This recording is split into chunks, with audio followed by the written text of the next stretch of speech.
All right. Let's see what's going on today.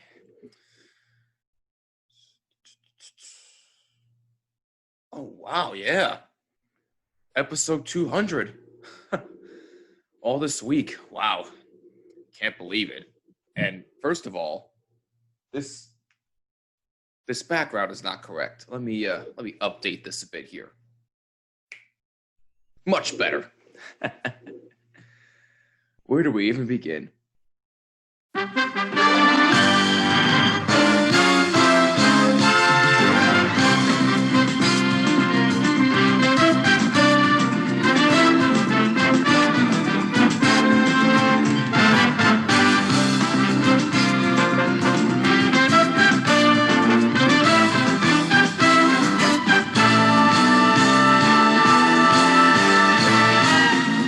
What is up?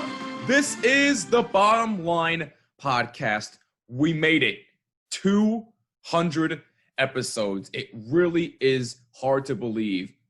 Time flew by so quick. It feels like it was just yesterday I started this podcast 3 years ago, back in January of 2017. It'll be 4 years this upcoming January. It really is amazing how fast time flies. But we made it. Episode 200, and we can't wait for 200 more. I'm Jimmy Finizzi. I hope you're doing well. Neil Villapiano will join me in a few short moments. But for the first part of this episode, I'm going to throw it back to where it all began, where it was just me with this microphone in front of me, acting like I had no idea what the heck I was doing. And I still don't know what the heck I'm doing half the time. But hey, I like to think I improved just a little bit. But no, and in all seriousness, if you've been listening since the very beginning, if you've been listening since 2 years ago, a year ago, or heck, if you're just joining, thank you so much for all of your support. We would not have gotten this far if it was not for you. And we also would not have gotten this far if it wasn't for our personal, for our family members and our close friends. So from the bottom of Neil and I's hearts, we thank you so much for all of your constant love and support. Because again, we wouldn't be this far if it wasn't for you. And boy, oh boy, this episode is going to be jam-packed with content, because not only will we be reminiscing on our favorite moments, we'll be talking about some current topics to start, but we'll be reminiscing on some of our favorite moments from the podcast. We're going to be talking to a couple of our great friends. We're going to have on Steve Durso and Garrett Novak, and we will also have our very good friends in First to 11 rejoining us. That is right. It is going to be an absolute blast to have on our great friends to reminisce some of our best moments, and maybe we'll be interviewed for a change. Who knows? You never know. The tables may turn. You never know where we will go in this episode. But to start things off, again, it's just going to be me for a little bit. Neil will be joining me in a few short moments, so don't worry. He'll be here. So let's go over some current topics that are going. I'm not going to be too long on this because I want Neil to get his thoughts as well. But boy, oh boy, where do we begin? Obviously, you have in baseball, you have the Yankees clinching a playoff spot, even though they lost the last two games. They look like the Yankees from 2-3 weeks ago. So you start to wonder, once postseason time comes around, and like I said, they did clinch a playoff spot. Now they're just playing for seeding, but they're kind of playing like they look like they want to play against the Minnesota Twins. And I wouldn't sleep on Minnesota. I know the Yankees have owned Minnesota, especially in the postseason, but things could be different this year. Obviously, it's 2020. Crazier things have happened. I know this year has been absolutely terrible as far as, what's going on in our country and all that stuff, but I'm not going to get into that. This is not a political podcast. But crazy things have happened this year. If the Yankees end up playing the Twins again, you just never know what can happen. Maybe the Twins will dominate them for a change, but I'm not panicking too much, but I am still concerned about their hitting. They just need to know how to hit in timely situations. And you know what? Throughout their 10-game winning streak, they have done that. And Luke Voit, if this man is not considered an MVP candidate, I will lose my mind. Look, I understand Mike Trout is the best player in baseball. I get it. Nobody is disputing that. And he will eventually be going into the Hall of Fame. But the team he's on stinks. The Angels, when was the last time the Angels were competitive when Mike Trout was there? If I recall, the one time he actually made the playoffs with the Angels was back in 2012, and they lost in, was it the wild card round or the divisional round? I forget. Somebody fact check me on that. But I believe it was the divisional round. But yeah, he made the playoffs one time with the Angels in 2012, and then other than that, they haven't been good. I personally feel bad for Mike Trout. I don't know why he signed that massive contract. What was like 12 years or something like that? I forget exactly how much money he's making. I don't know why he signed that lucrative contract to begin with. He probably would have been better off with the Yankees. I'm going to be dead honest. He might have been better off with the Yankees because at least then he would have been on a team that would be competitive for years. He would have at least had a chance to go to the World Series. Now, it wouldn't be every year, but even still, he would be on a championship caliber team almost every single year. And I say almost because it depends on whether the Yankees want to hit or not, but I digress about that. But look, Luke Voit, tremendous season. DJ LeMahieu, what more can you say about him? He's the machine for a reason. Gary Sanchez has had an abysmal season, but you know what? A couple games, you know, he's actually been decent. He's actually been hitting well. He's been playing well defensively. So he's starting to turn the corner, but I don't know. I still don't trust him. I'd rather have Kyle Higashioka over Gary Sanchez. Heck, I'd rather have Eric Kratz over him, but I digress. I'm not going to get into any arguments there. But Gary Sanchez has improved a little bit, but still, I need to see a little bit more from him. He has had an abysmal season. Brett Gardner, he's getting there. I mean, you know, age is obviously catching up to him. I get it. And he's made it clear that he would love to be here next year. He doesn't want his last season to be without fans. So could last year be his last year? I have no idea, but we'll see. I'm sure Gardner will say something during the offseason there. But bottom line, the Yankees, I'm not hitting the panic button yet. They lost their last two games. I get that. But they're in the postseason. Let's see what happens. The one thing I'm concerned with the Yankees is can they actually hit when it matters most? I mean, look, Giancarlo Stanton has looked really decent since coming off the IL, as is Aaron Judge, although he still strikes out a ton. He needs to work on that. But even still, if you can get those two to hit and they stay healthy, I would not want to face the New York Yankees if I was any other team. So as long as they can come up in timely situations, I'm not panicking about the Yankees just yet. But we'll see. We'll see. I mean, the Mets, I mean, they're the Mets. I get it. They have new ownership now, but it doesn't look like they're going to the playoffs. And then you have hockey, the Stanley Cup Finals. I mean, boy, oh boy, what a series we have there, right? I mean, if you were to have told me that the Dallas Stars would have made the Stanley Cup Finals this year, I would have said you were absolutely out of your mind, because this is a team that came into the round robin in the Stanley Cup qualifiers. They didn't look like they want to be there. They were struggling to score. They were struggling to defend. I mean, Ben Bishop got hurt. They had to rely on Anton Khudobin. I'm sorry if I said his name incorrectly, but Khudobin has been an absolute beast for Dallas. All of a sudden, they're starting to score left and right. The veterans look like they're still getting it done. Tyler Seguin, Jamie Benn, Corey Perry, Joe Pavelski's even scoring a bunch. I mean, these Dallas Stars mean absolute business. And hey, if you're the Tampa Bay Lightning, hey, look, congratulations. You finished off the job against the New York Islanders. Hey, I'll give you that. You actually finished the job. But if you really, I said this on Twitter too, @BottomLineWMCX. You can follow me on there. But if you really want to exercise the demons, Tampa Bay, win the Stanley Cup. If you win the Stanley Cup against the Dallas Stars, then apologies will be in order from pretty much everybody who's doubted you for the past 5 years. But hey, look, the series is tied at 1 apiece as we stand right now. It's going to be a very, very interesting series, and I'm really looking forward to it. I still like the Dallas Stars to win the Stanley Cup. I believe I picked them in 6 games, and I think Neil did as well. He'll tell you more about that when he joins me in a few moments. But But yeah, so this is gonna be a very, very interesting series. I'm really looking forward to seeing how this finishes out, and I'm really pulling for Dallas here because if they win the Stanley Cup, considering the fact that they look like they were going to be knocked out in the round robin round, I mean, it'll be an amazing, amazing story. Because again, for a team that probably wasn't even supposed to be there in the first place, now they're playing for the Stanley Cup. It's an amazing story so far, and it'll be even more amazing if they win the Stanley Cup. But again, if you're Tampa Bay, exercise those demons, win the cup, and I will apologize. But until then,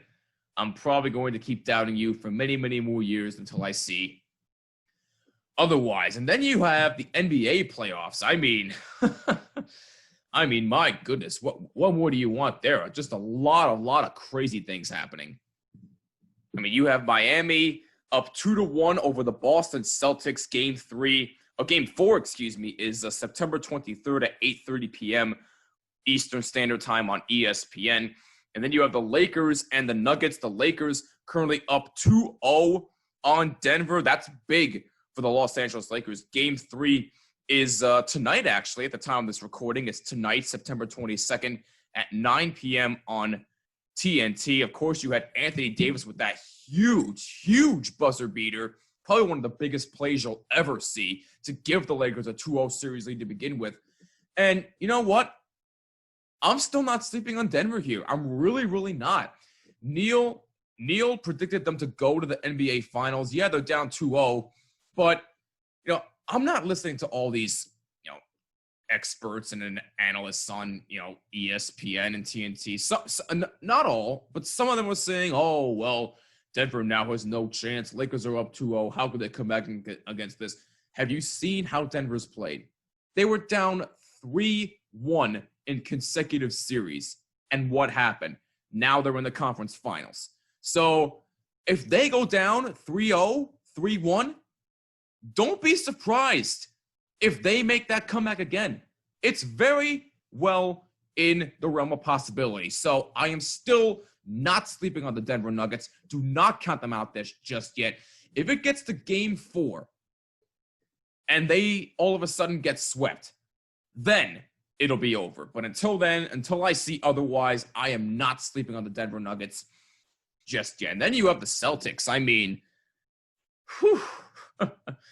I know Neil has them winning the series, but I mean, they were down 2-0 to Miami. Now they're down 2-1. I mean, apparently after it was game 1 or game 2, I believe that, apparently there was a meeting with the head coach and a few players, and, tension started to raise a little bit. Nobody was hurt, thankfully, but, there was a lot of emotions, a lot of frustration. Clearly there was no chemistry in games 1 and 2 for the Boston Celtics. I mean, to blow multiple double-digit leads in both games and have Miami beat you the way they did, it really is a cause for concern.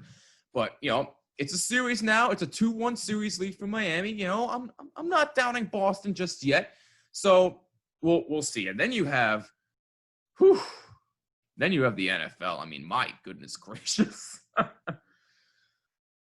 If week 2 was any indication with how the rest of the season may go, I mean, oh boy. I mean, I'm not saying the whole season's going to be like this, but week 2, my goodness, it just really set more of a tone with how 2020 has been so far. Just absolutely terrible. Injuries left and right. Jimmy Garoppolo has a high ankle sprain, although there's a possibility he might play against the Giants this upcoming week. Nick Bosa of the Niners has a torn ACL. He's done for the year. Saquon Barkley, torn ACL. He's done for the year. I mean, a lot of significant names went down and out. A couple of them done for the season. So a plethora of injuries left and right. Obviously, the 49ers were complaining about the turf at MetLife Stadium, and that's why they had all those injuries. But the Giants and Jets said, you know what? We didn't have any problems with the turf. I don't know what they're talking about. So maybe, look, I know I've made my arguments about how preseason is a waste of time, but after what I saw in week 2, it kind of may be important now. Now, I'm not saying 4 preseason games, but maybe just 2 preseason games. just might be enough. You got to get these players warmed up somehow. So I'm not calling it a waste of time as in saying, oh, well, the players don't need to warm up. Of course they need to warm up. The preseason is important in that aspect. The reason why I've said it's a waste of time is because who really watches preseason? I mean, now, obviously, with what happened week 2, you may want to at least reduce preseason to 2 games. This way, players get warmed up. There's probably less of a chance of injury. And heck, if they do get hurt, maybe, depending on what week it is, they'll have a little more time to get recuperated and ready to go. So, yeah, week 2, not a fun week for the National Football League, but hopefully it gets better as the weeks progress. But as far as the local teams, I'm not going to spend too much time on numbers. Look, at least with the Giants, they had a chance to win against the Bears. I mean, they were down 17-10. Of course, Daniel Jones turned the ball over, that bad interception. Look, I'm not discrediting that. He needs to have that back. I get it. But bottom line, the Giants had a chance to win against the Bears. They didn't get it done. They had the ball back with, 4 seconds left in the fourth quarter. They could not get the job done. So the Giants tried, but no cigar. The Jets, on the other hand, I mean, they're just the Jets. They were just absolutely abysmal from the first snap. The first snap of the game was an 80-yard touchdown run by Mostert. That pretty much set the tone with how not only the season is probably going to go, but how it's gone so far for the Jets. I get it. It's 2 weeks in, but this team stinks. The Jets are the Jets. The Giants are the Giants. Both teams are absolutely terrible. But the one game that everybody was talking about is the Dallas Cowboys and the Atlanta Falcons. And Neil will be joining me in just a few moments, so we'll definitely dive more into that as he joins us. But, wow. Okay, let me just say this. I am a Giants fan, but that game might have been one of the best games I have ever seen from a Cowboys perspective. Because the fact that they were down 20-0, 29-10, 39 to what was they were down 39 to something. I forget exactly what it was. But Atlanta had a 15-point lead in the second half. Some point in the second half. Cowboys, and then you have Dak Prescott, who almost suffers a concussion. Andy Dalton comes in for one snap, rightfully hands it off to Ezekiel Elliott. So Andy Dalton comes in for about a snap. Prescott comes back, absolutely lights it up. He scores a rushing touchdown to make it a one-possession game. They recover an onside kick that doesn't even look like it was going to go 10 yards. You had 6 Falcons huddling to the football. No one touches it. The Cowboys pile on it. And then they march down the field. Greg the Leg Zuerlein comes in for a 40-plus yard field goal. It goes through. Cowboys win 40-39. That was an improbable comeback by the Dallas Cowboys. Probably one of the best comebacks we have ever seen, period. But the Atlanta Falcons, oh my God.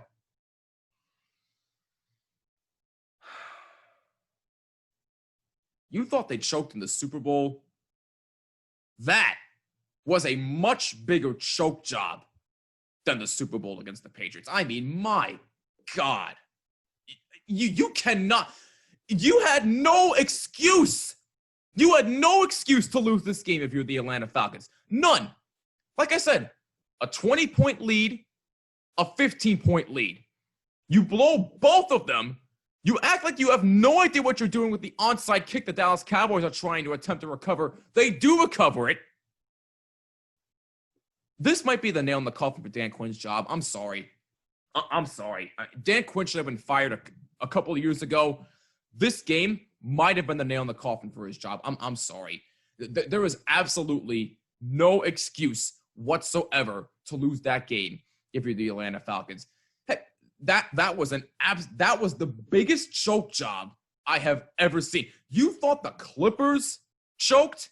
You thought the Falcons choked in the Super Bowl? The Falcons outdid themselves by choking the way they did against the Dallas Cowboys. You absolutely could not make up what happened.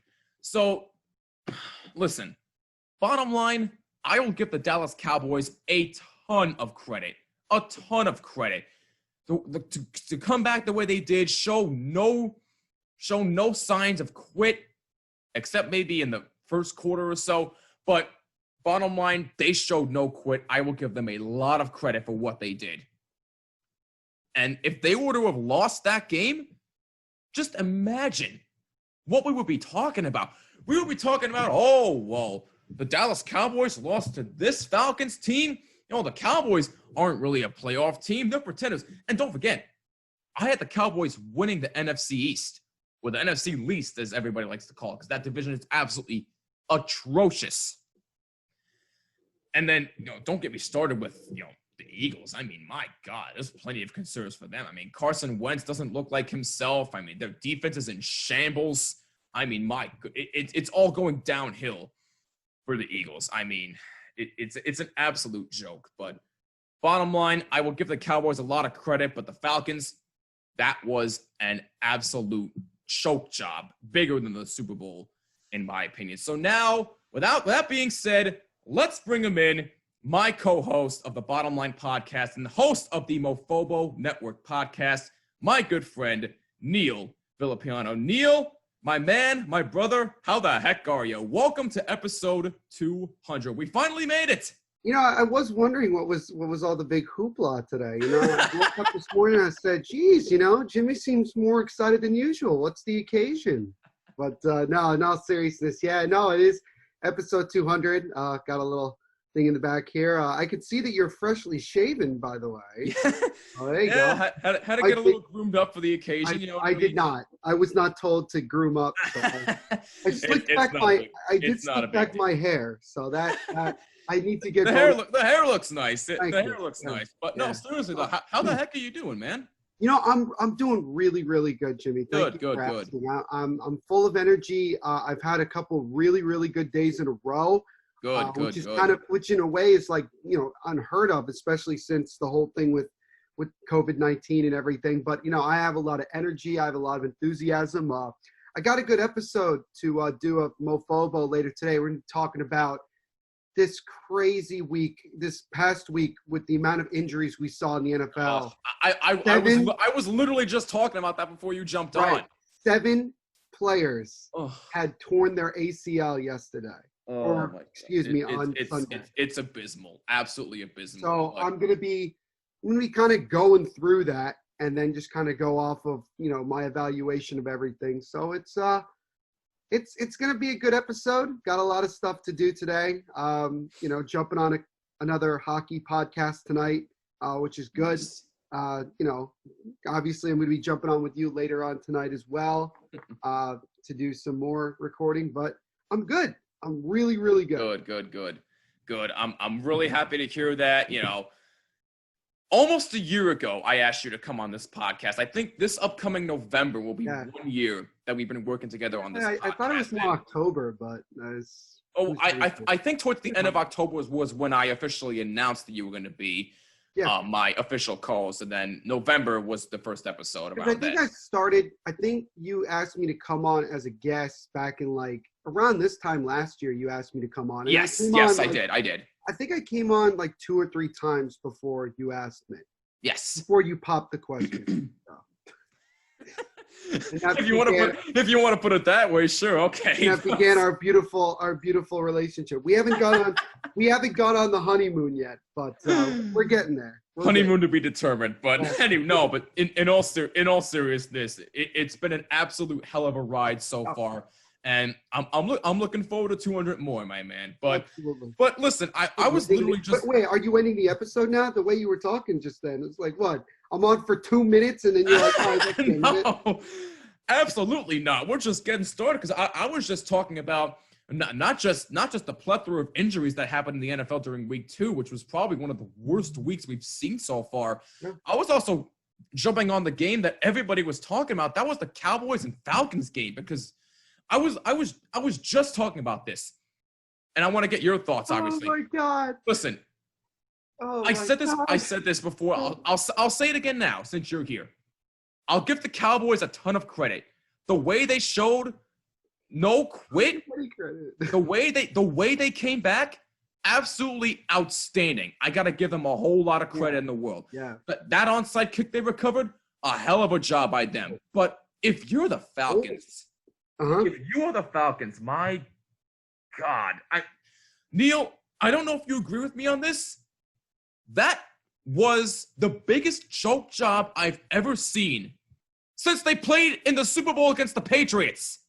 In fact, you could argue that's worse than the Super Bowl because you had a 20-point lead and a 15-point lead. You blow both of them. The Cowboys are doing the onside kick. 6 Falcons are hovering to the football. No one jumps on top of it. Cowboys recover, march right down the field. Greg the Leg Zuerlein comes in, kicks the 46-yard field goal. Cowboys win. And can you imagine if the Cowboys lost that game? We've been talking about, the Cowboys aren't a playoff team. They're an absolute joke. Now we're talking about the Falcons and how they're an absolute joke. And this might be the nail in the coffin for Dan Quinn's job. So, all right. So let me just kind of work my way to where you are right now. Go ahead. First of all, I don't give the Cowboys that much credit because the game was handed to them on a silver platter. They're a better team than the Falcons. The fact that they played as crappy as they did for about three quarters or so against the Falcons team that has an injury depleted defense and an offense that on most occasions would probably not do as well as it did. I mean, you got to give Matt Ryan a ton of credit. He played very well. No, he did. Todd Gurley seems like he's found a really solid home. He is from the Atlanta area, so obviously it's a chance for him to play at home. But I didn't watch a lot of that game because I was watching the Giants game. I didn't really care about the Cowboys. But I did see the end. And, obviously I was wondering myself, I haven't seen an onside kick work in maybe 2 or 3 years. It feels like it's been that long. I don't really know what was going through the minds of the 3 or 4 Falcons players that just decided to do a whole circle of let's just watch the ball roll. I get the fact that they were trying to not get a penalty for illegal touching. Well, unless they were trying to look for it to go out of bounds. But I don't know what it clearly wasn't. I don't know what they were It didn't look like it was going to go 10 yards, but yet nobody touches it. Yeah, and I think the most interesting thing about it is that a lot of the onside kicks we've seen over the past have usually gone in the air or they bounce it off the ground and it goes up in the air. This one just stayed on the ground. That was different than what I had been accustomed to seeing. And I think if I'm not mistaken, the onside kick was used without a kick tee. So that kind of right. Yes. I think a lot of teams are going to see that and start to wonder if maybe that's the way they got to go into the future with how they do onside kicks. But nonetheless, it was a complete brain fart by the Atlanta Falcons. And you knew once the Cowboys recovered the ball there, you knew they were going to win the game. It would have been funny and classic Cowboys in a way to see them miss the field goal, anyway, and still lose the game, but they did win. And I don't know how people would have reacted to seeing the Cowboys 0-2. As a Giants fan, I mean, I have nothing really to look forward to, so that just would have kind of made Sunday a little bit better for me. It would have guaranteed that the Washington football team would have been in first place again, for another week. But nonetheless, a very, very bad job. And whoever the special teams coordinator is should probably get fired. Quinn should also probably be fired. I'm surprised he still has his job. Yes, same here. Last year, but he still has a job. And that just, it's kind of ridiculous. I think that you see, it's amazing how many times a coach can make a mistake and still somehow be able to keep their job. That tells you a lot. That tells you a lot about what goes on behind the scenes that we really don't know about. But it was a pretty bad situation. You're up by 20, and looking to just completely blow out the Cowboys in Dallas, mind you. This wasn't in Atlanta. This was in Dallas. Oh, and by the way, there were 21,000 fans in attendance, socially distanced, of course. And the fact that they got to see the Cowboys come back the way they did, hey, they'll have a very, very good memory in 2020. I'll say that much. At least they'll have one positive to take away. Unless they get the virus, which then wasn't really worth it. I mean, somebody did get the virus while they were at the Chiefs game, to start the season. So, You know, I still don't agree with the fact that some teams have fans. You know, you looked at the fact that the Texans were playing, who also play in Texas, mind you. They were playing and there were no fans there. Right, yeah. So I don't know what, you know, this is classic Jerry Jones. Just he's caring only about making that money, and that's what happened with that. But you know, look, you're up by 20 plus and you choke that and you end up losing the game. Now, is that worse than the 28-3? No, you know, because again, 28-3 happened in the Super Bowl. You True. All you needed was one more field goal and you win that game. Even if all of the comeback stuff happens, you still win by 3 points and you win the Super Bowl. This is the second week of a season where the Falcons are not expected to even make the playoffs.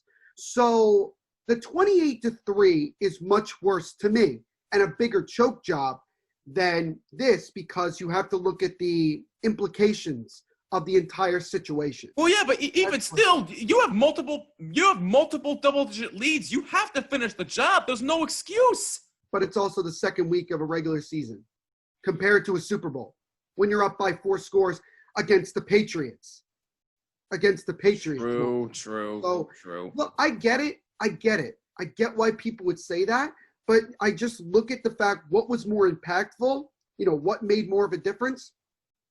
I look at it this way. If the Falcons had not blown the 28-3 lead, they probably would be a lot better mentally and a lot better talent-wise right now than where they actually are. Because you can see that they've never been able to recover from that. Yeah, they made the playoffs the next year, and that's great, right? They made the playoffs, I think, the year after that. Yeah, how'd that work out? But have they gone far? No. Have they been super competitive? No. They had a chance to start an era of Falcons football that was going to be very, very good, very exciting to watch. You looked at all the weapons that Matt Ryan had, and they completely choked. And it just continues to get worse and worse. And this choke job that they had this past Sunday might not have happened if they didn't choke away the 28-3 lead in the Super Bowl a few years ago. It's amazing how one play could dictate the next year, the next 5 years, the next 10 years. Like, it's amazing when you think about it. And ever since the Falcons choked that Super Bowl, they've never been able to recover from it. And I don't think they will. And I feel bad for Matt Ryan in a way. I feel bad for, you know, Julio Jones, because you look at those two guys and he absolutely deserves better than this. They're phenomenal players. They've been phenomenal players since they got in the league. And they're part of a team that just, you know, has gutted most of its talent. They did bring in Todd Gurley, but I don't think Gurley's the same player that he was 2 years ago. No. And, you know, it just, you have a mediocre coach. He's not, you know, Quinn's not a terrible coach. There are coaches out there that are much worse than him, but he's pretty mediocre. And it's clear that the Falcons, you know, are not that interested in winning per se. And that's what you're seeing with this. And, you know, with a winning football team and a team trying to take that next step to being successful, you would have fired the head coach after that, but they didn't. So yeah, I'm really stunned that Dan Quinn still has his job. I'm surprised he wasn't fired immediately after that game was over. That's how abysmal that was. But, you know, bottom line, the Falcons choked. Enough said. We don't need to go any more deeper into that game. Now, I jokingly said I wouldn't talk about the Giants and Jets much because, let's face it, both teams are abysmal. Both of them are not making the playoffs. But, Neil, I did say this. At least the Giants had a chance to win. Of course, they still lost, but even still, they had a chance. The Jets, it was over from the first snap. The first snap was an 80-yard touchdown run. That pretty much set the tone of how that game was going to go. Third and 31. What's that? That's third and 31. That's literally all you have to say, and that was the end. And that's the end. Don't even get me started on that. That was probably one of the worst plays I've ever seen. You give him a 3rd and 31. Yep. 3rd and 31. Yep. That's flag football stuff. That's flag football. It's the Jets. What did you expect? I don't get why people don't understand. This is the Jets. This This type of stuff just happens all the time. And for people that want to say, oh, it can't get worse. Yes, it can. Yeah, it's the Jets. Yeah, it can. It's the Jets. You want more? Buy Neil's book. That'll explain everything, and you probably won't be a Jets fan ever again. I mean, look, all right, so where am I starting? Am I starting with the Giants, I guess I'll start with the Giants. Wherever you want to go. Wherever you want to go. Well, obviously, the big thing is what happened to Saquon Barkley is unfortunate, and I hope that people understand it's not Eddie Jackson's fault. No, it's not. It's not. He felt very bad, and you saw him tweet it out yesterday. He felt very, very bad about what happened, and I'm happy that a lot of Giants fans reached out to him and said that it wasn't your fault. He had gotten hurt before he got tackled. Something had already happened before that, and then when he landed and the way he landed, unfortunately that's part of the game, and he landed very badly. And you knew when Saquon slammed his fist on the ground multiple times, you knew it wasn't good. Like, you knew it wasn't good. And he had to be carried off by two people within the Giants' health and training staff. And, even before that game ended, especially considering how bad it looked, you knew that it was probably a season-ending thing. I didn't know it was an ACL, but you knew it was certainly something that was going to be bad the rest of the game. I didn't even see Sterling Shepard get hurt, quite frankly. Me neither. But that was just a microcosm of everything else that happened in the game. The Giants looked pathetic in the first half. They didn't even look like they were trying. Even when Saquon and Sterling Shepard were in the game, they didn't even look like they were trying. Okay? And Mitch Trubisky looked very solid. Very, very solid. No, he did. He took advantage of a poor defense, of a piss-poor defense. Outside of James Bradbury, who was voted Defensive Player of the Week, at least he was trying. Well, he played – well, he hasn't been with the Giants long enough to understand what's going on. Right. Yeah, that's true. So good for him. Even still, he was the only one trying on the defense. No one else was. Logan Ryan through 2 weeks is a disappointment. Very big disappointment. Oh, my God. I give him a little bit more of a slack because he hasn't been with the team that long. He did sign several days before the first game. So you have to give him that. Blake Martinez is not the player that everybody thought he was going to be with the Giants. He looks lost. He looks just as lost as Alec Ogletree did. Leonard Williams, I don't know why the hell the Giants even thought he was going to do anything. He's so easy to block. It's ridiculous. There's some other guys that I didn't see play very much that I kind of wonder why, like O'Shea Zimenez. I don't know where is he still on the Giants? I have not seen him. I have no idea. I have no idea. I'm being half serious there because I really actually did not see him at all. So that was that. The Giants in the second half defensively played a lot better, mainly because it is Mitch Trubisky, and you knew that he was going to make some mistakes. He looked like crap in the first half of the Lions game in week 1. Yeah, and then was able to turn it on in the second half. He kind of flipped it around and went the other way in the second half of the Giants game. Now, the Giants did get things rolling. Obviously, they were able to score a touchdown. Dion Lewis was able to score and everything like that. And, it was something. What upset me about it is that it was a tease. It was very much a tease because then they got the ball again with a chance to go down and score and win the game. They had a chance to win the game despite everything that was going on. And unfortunately, they could not score at the end there. Very disappointing. Daniel Jones, what did he throw? 2 picks against the Bears? He threw 2 or 1? I thought it was only 1. Let me look. He's thrown. Stand by. He's thrown 3 picks and fumbled the ball once. Oh, he fumbled again, by the way, ladies and gentlemen, in case you didn't know. He once again could not hold on to the damn football. Daniel Jones only threw 1 pick. I'm trying to remember. I believe it was against. He technically did throw 2, and 1 was a pick 6, but it was called back because of because of a penalty, right? Right, exactly. Which I think is the reason that the game changed. Right. Because it was going to be 24-3 at that point. Yeah. Yeah, they were gonna. They had a chance that they would have put the game away right there. That was the game. And that changed it. And the Giants, you have to give them some credit because they did compete. Exactly. I think it was Boomer Esiason that said it yesterday on WFN. He said, Joe Judge likes to restart practice when the team gets off to a really crappy start. He kind of restarted the game in the locker room prior to the second half. The Giants were the better team. Yeah, I have no idea what he said in that locker room, but boy, he must have lit up. He must have lit some sort of fire because they tried in the second half. He probably just told them that they had to do better. I mean, you have to remember, this guy is a Bill Belichick guy. So there's a chance that he probably said some things that Bill Belichick would say. Not a yeller and screamer per se, but probably more of just, we have to do our jobs better. Like, and that's, they did do better. I mean, they did get 2 picks. So that's a problem. You know, they forced turnovers, which is something that this defense definitely lacked doing last year. But my feelings about the Giants, for the most part, have remained the same since last week. Daniel Jones is still not doing what he needs to do. I understand that the offensive line is still pretty much abysmal. He doesn't have as many weapons as people wanted to try to claim that he had, other than Saquon and Darius Slayton, who basically was just a non-factor the entire game. Oh, I think he caught 1 pass, if that. Yeah. Give the Bears defense credit. They did a great job shutting him down. Yeah, well, I mean, it doesn't, you know, it is what it is. Anyway, the Giants are still, in many regards, a sorry excuse for a football team. Now, are they the worst team in the NFL? No.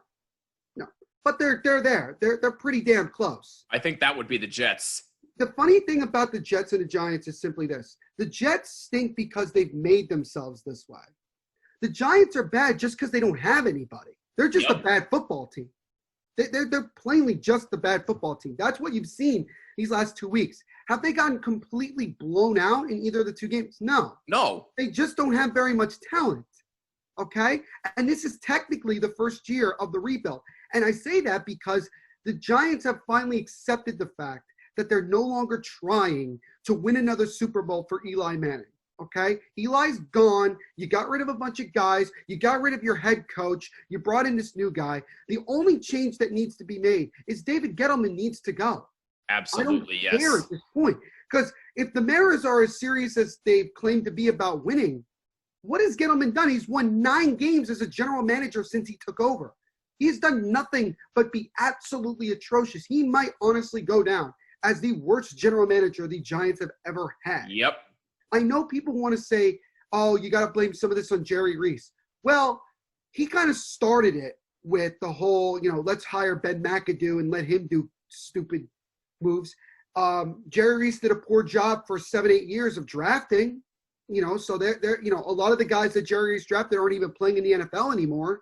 The only guy I can think of is Prince Amukamara, who got cut before he even played a game with the Raiders. Yep. So, you could blame some of it, but David Gettleman has been here now. This is his 3rd year, and it's his 3rd year. He's done nothing.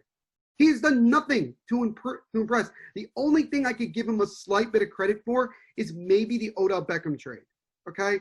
Because has Odell really, really blown out in Cleveland? I mean, other than this past Thursday, he played very well and helped the Browns win.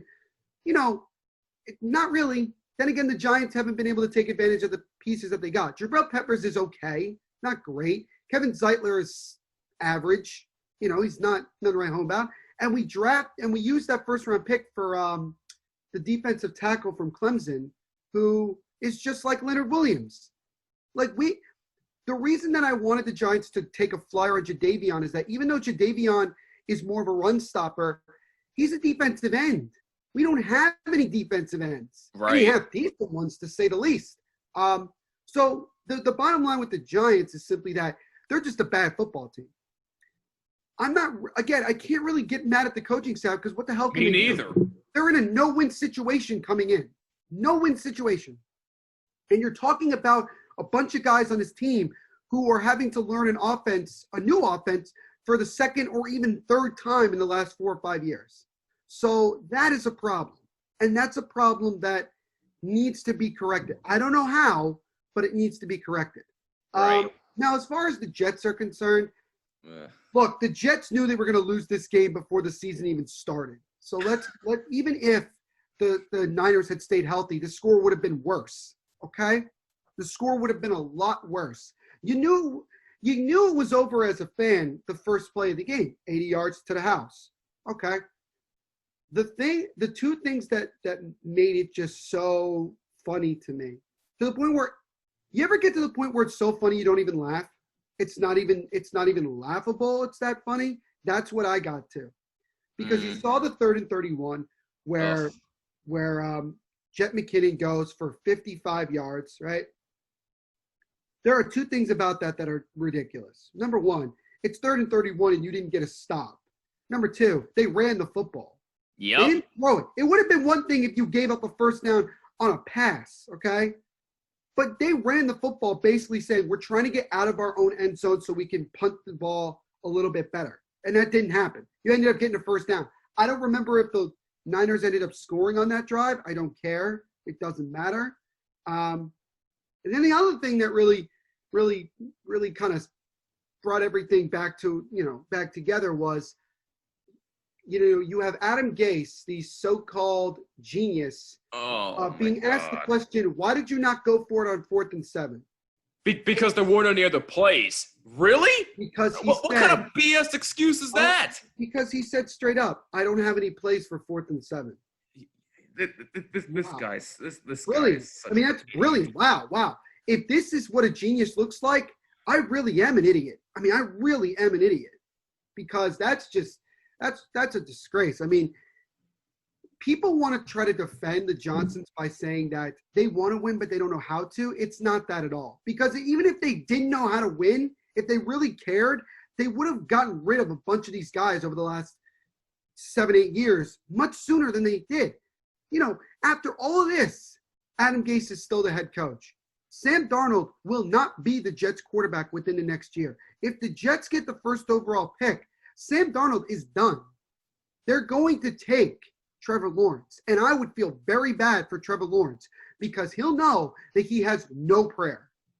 Now, I don't know if he has another year of eligibility, Trevor Lawrence. I think he does. He might actually.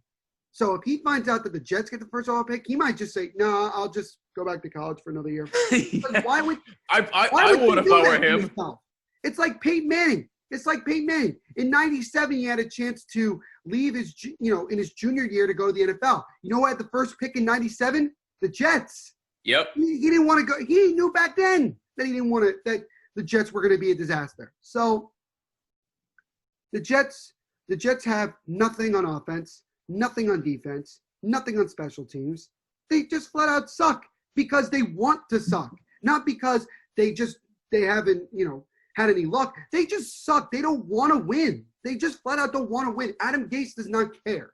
Adam Gase is making millions of dollars coaching this football team, and he knows he can't be touched, because you got a general manager who you hired because you somehow won a power struggle over the last GM, and you have ownership that could care very, very little about the Jets winning. So yep, all they care about is making the front page of the New York Daily News every single day. There's no such thing as bad publicity, Jimmy, and that's what you're seeing here. The Jets want to be the focal point, okay? If it wasn't for Saquon Barkley getting hurt, the Jets would be the only thing talked about. Everybody would just mention that the Giants lost and that, they competed and everything, and that's it. Because for people, there's nothing to talk about with the Giants. They competed, but that was it. They still lost the game. Right. Okay. They lost a competitive football game. The Jets lost before they even got to the stadium. Okay? The Jets lost this game before COVID-19 was a thing. They lost this game. That's how bad it is. I don't know who the Jets play next week, and frankly, I don't care. But, Jimmy, you had the Jets going like 7-9, correct? What did you have them, like 7-9? I had them 5-11. They're not even going to come close to 5 wins. They might go 0-16. They really might go 0-16. At this rate, it's possible, yeah. The Giants could probably, if they're going to continue to be this somewhat competitive, they may pull away with a couple wins here and there, okay? But the Jets, they're not even trying to win. The Jets are at Indianapolis this week, by the way. You have to understand, the Jaguars nearly beat the Titans on Sunday. They nearly went 2-0 to start the season. They're going up against the Dolphins, and they have a legitimate shot of beating the Dolphins and winning 2 of their first 3 games. That is the team that everybody expected to be as bad as what we're seeing with the Jets. The Jets are, without a doubt, no question about it, the worst football team in the NFL. There is no other way to say it because the Jets are not even trying. They didn't even show up. At least the Giants, who didn't show up in the first half, at least in the second half, they showed up and tried to still somehow pull out that win. Okay?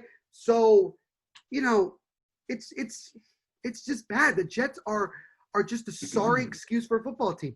New York football has been abysmal for the last decade. I mean, really, it's just been terrible. With the Giants, it's not because they don't care about winning. They just have the wrong guys in there. The Jets, they don't even try. They're not even trying. They haven't in a long time, and they won't. Nothing's going to change. Adam Gase is still going to be here next season, and that's just how it's going to go. So that's what you got to deal with. And I know the Niners are nervous playing the Giants, which this might be literally the only time this season where the Giants are technically where the Giants are intimidating another team, not because of the team itself, but because of the damn field that they play on. Oh my God. Which I understand how the Niners would feel that way, considering the amount of injuries that they had to impact players. Bosa, Solomon, Garoppolo, Coleman, Mostert, all those guys. All those guys got hurt. But look at it this way. There were 5 other guys that tore their ACL on Sunday. And all of them played on grass. Saquon played on grass and tore his ACL. So what does that tell you?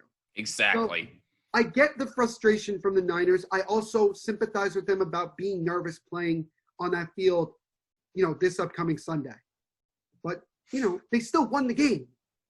And they're probably going to beat the Giants unless Nick Mullins comes in and sucks, which I doubt.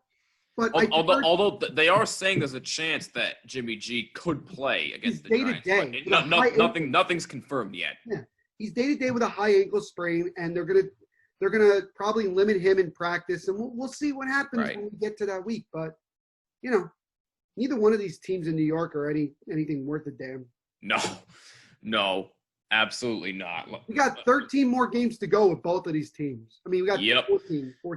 I mean, look, if we can get at least somewhat of a competitive season from the Giants, okay, you will gladly take that. With the Jets, you're not getting that this season. I'm sorry. The Jets suck. They're going to suck for a long time unless somehow, some way, Adam Gase is gone and somehow they rebuild. But no, it doesn't matter. It does not matter if Adam Gase is still here. The main issue is the ownership. That is the real issue we're all dealing with here. The Jets have to hope that the Johnsons get so tired of this that they sell the team like the Wilpons just did with the Mets. They have to hope that they get to that point. But I don't think there's a single billionaire Jet fan that wants to take over this team. I don't think that's possible. The other thing I'll say real quick is I know people want to continue to try. Well, not try. I know people want to continue to defend Daniel Jones, right? I get that. I'm with it. Even Eli did it. Eli just did it yesterday. He defended Daniel Jones. Yeah, I heard that. Yeah, I heard that. I will say this. Daniel Jones throws a very, very pretty spiral. He does. Like when he throws the football, it comes out very nice. I'm not sold on him. I'm not. I can't. I understand it's not fully his fault because you need, an offensive line. Yes. But he's still making the same. And you need his weapons to actually catch a football. He's still making the same mistakes he made last year. And that's the problem. If he's still making them after 2 seasons, what's going to change? I'm not saying the Giants are going to give up on Daniel Jones after the season. I mean, they could. I have no idea. But they shouldn't, though. But if they go 0-16 and he doesn't show any progression, you still want to keep him? Just answer that question. Be honest. If they go 0-16 and he shows nothing? Yep. Then no. Yeah, that's my point. I think it would have to get that bad for the Giants to give up on Daniel Jones after 2 seasons. I think, you know what I mean? I think it would have to get that bad. Do I think it's going to get that bad? Probably not. No. Probably not. I want Daniel Jones to get better. I want him to prove to me that my evaluation of him is wrong. I want to be wrong. I said this last week, T. Jimmy. I want to be wrong. Right. But right now, the Giants are continuing to prove me right. And that's what's upsetting more than anything else. So Daniel Jones has to get better. If he gets sacked a bunch because his offensive line can't block, well, I'm not going to blame Daniel Jones for that. Right. But if he's standing there in the pocket and throws 2 or 3 interceptions where he shouldn't have thrown it at all, that's on him. If he fumbles another 7-8 times this year, that's on him. I'm sorry, but that is. Interceptions, for the most part, and fumbles are a quarterback's fault. Now, if you are in the pocket for 10, 15 seconds and then you get sacked, well, that also could be your fault because you're not doing anything. Right. So I'm not sold on Daniel Jones. I'm frustrated watching him play. I'm not saying he sucks or anything. I'm just frustrated watching him play. And my patience is kind of running thin with him in particular.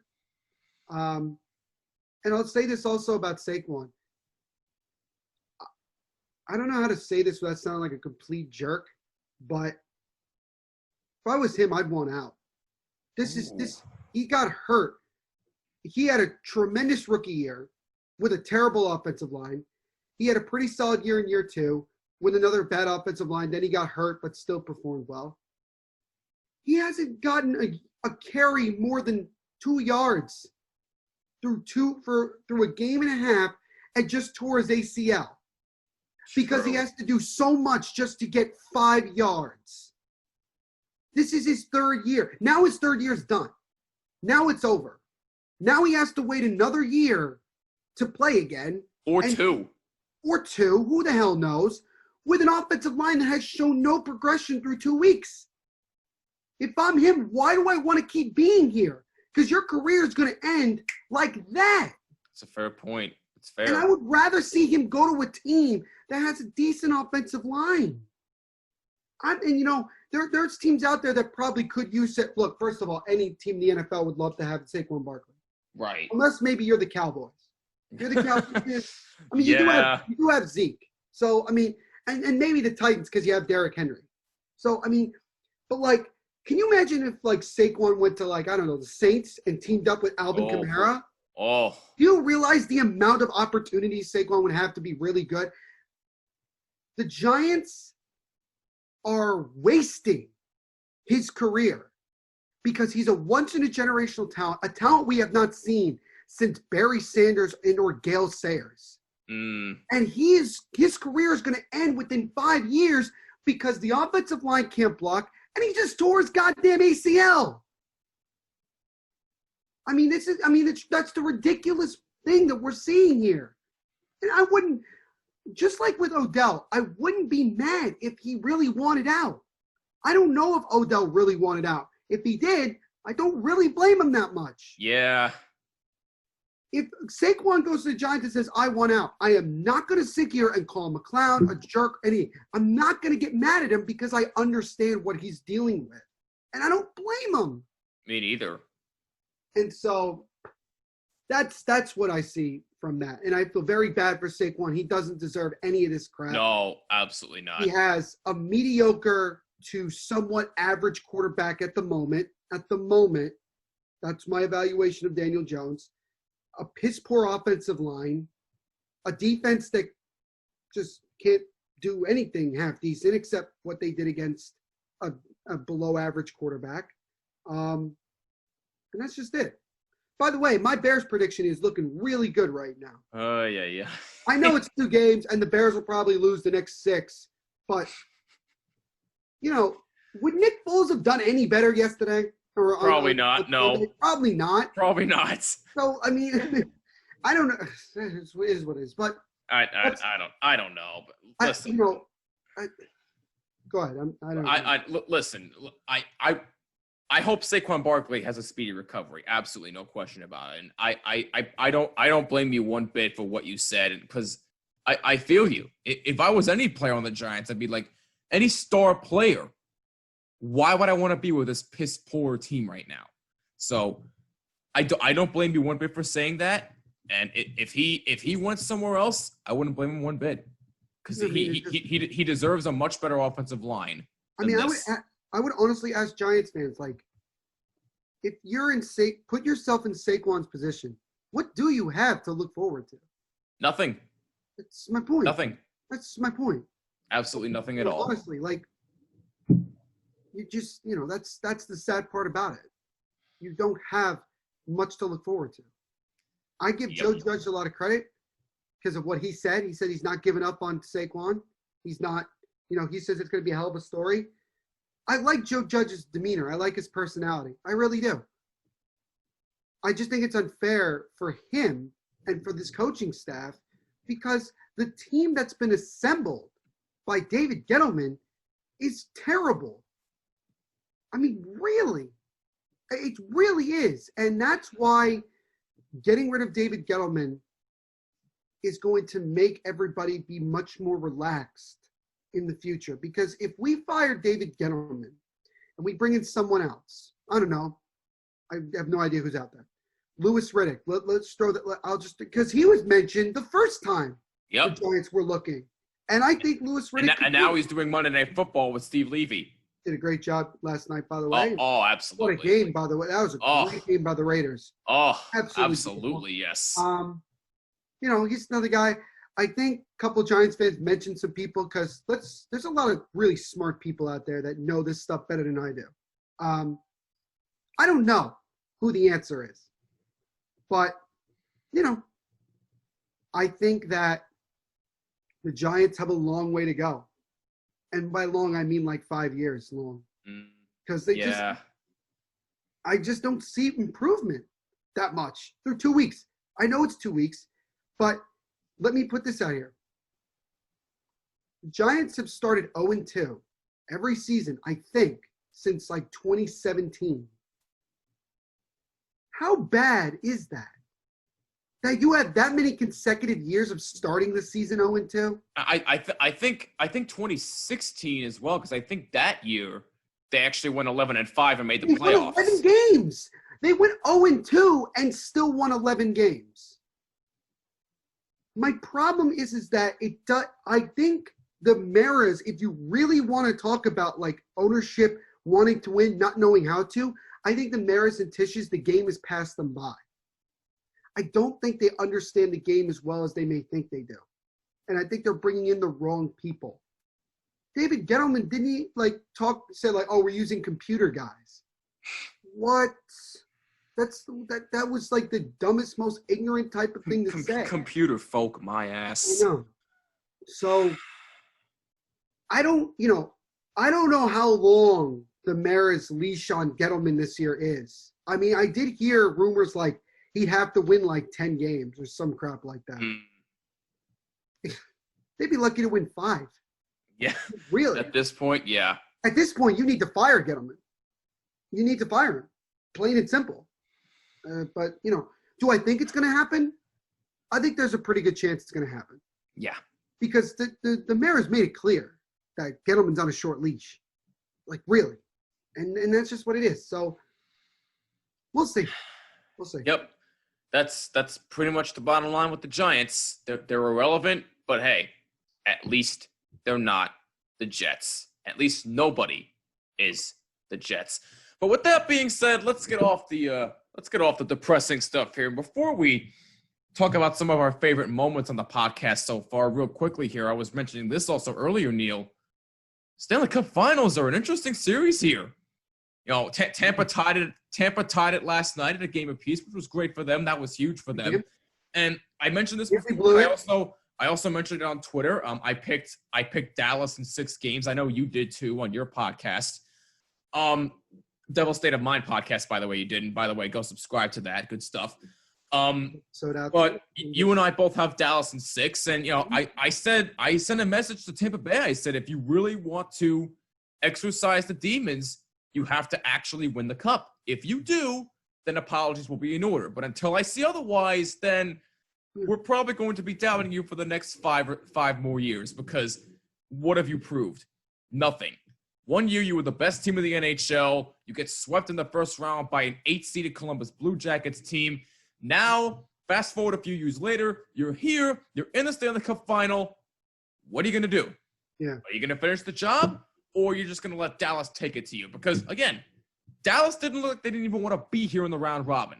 They were struggling to score. They couldn't defend. Their goaltender got hurt. Okay. But now they're all the way in the finals, and if they win it, it's going to be a tremendous story for them.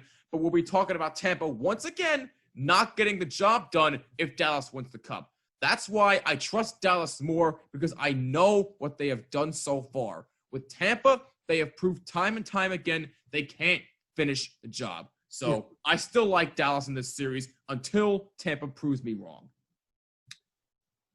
So, yeah, I mean, you make a very good point with why nobody really is picking the Lightning that much, because, quite frankly, they haven't proven it. They haven't proven that they can be relied upon. If they do win the Cup, then they'll never be doubted again. Right. It will never happen again. I can guarantee you that. I really can. I did think, honestly, that the Stars were going to come back and win that game. Because once they got the 3-2, I did too. You could really see it coming on. But good job by the Lightning throughout the last 7-8 minutes of really, frustrating the Stars to the point where they couldn't even really get into the zone. They had trouble just pulling Khudobin towards the end of that game. They really, really struggled with that. And, you had guys that they focused squarely on, getting the puck, playing good defense, and protecting that lead. And they did a really good job of that after giving up the second goal. Not a surprise that Dallas gave them a hell of a fight at the end. But they got off to a really bad start in the first period. And that's what ended up, dictating how that game was going to go.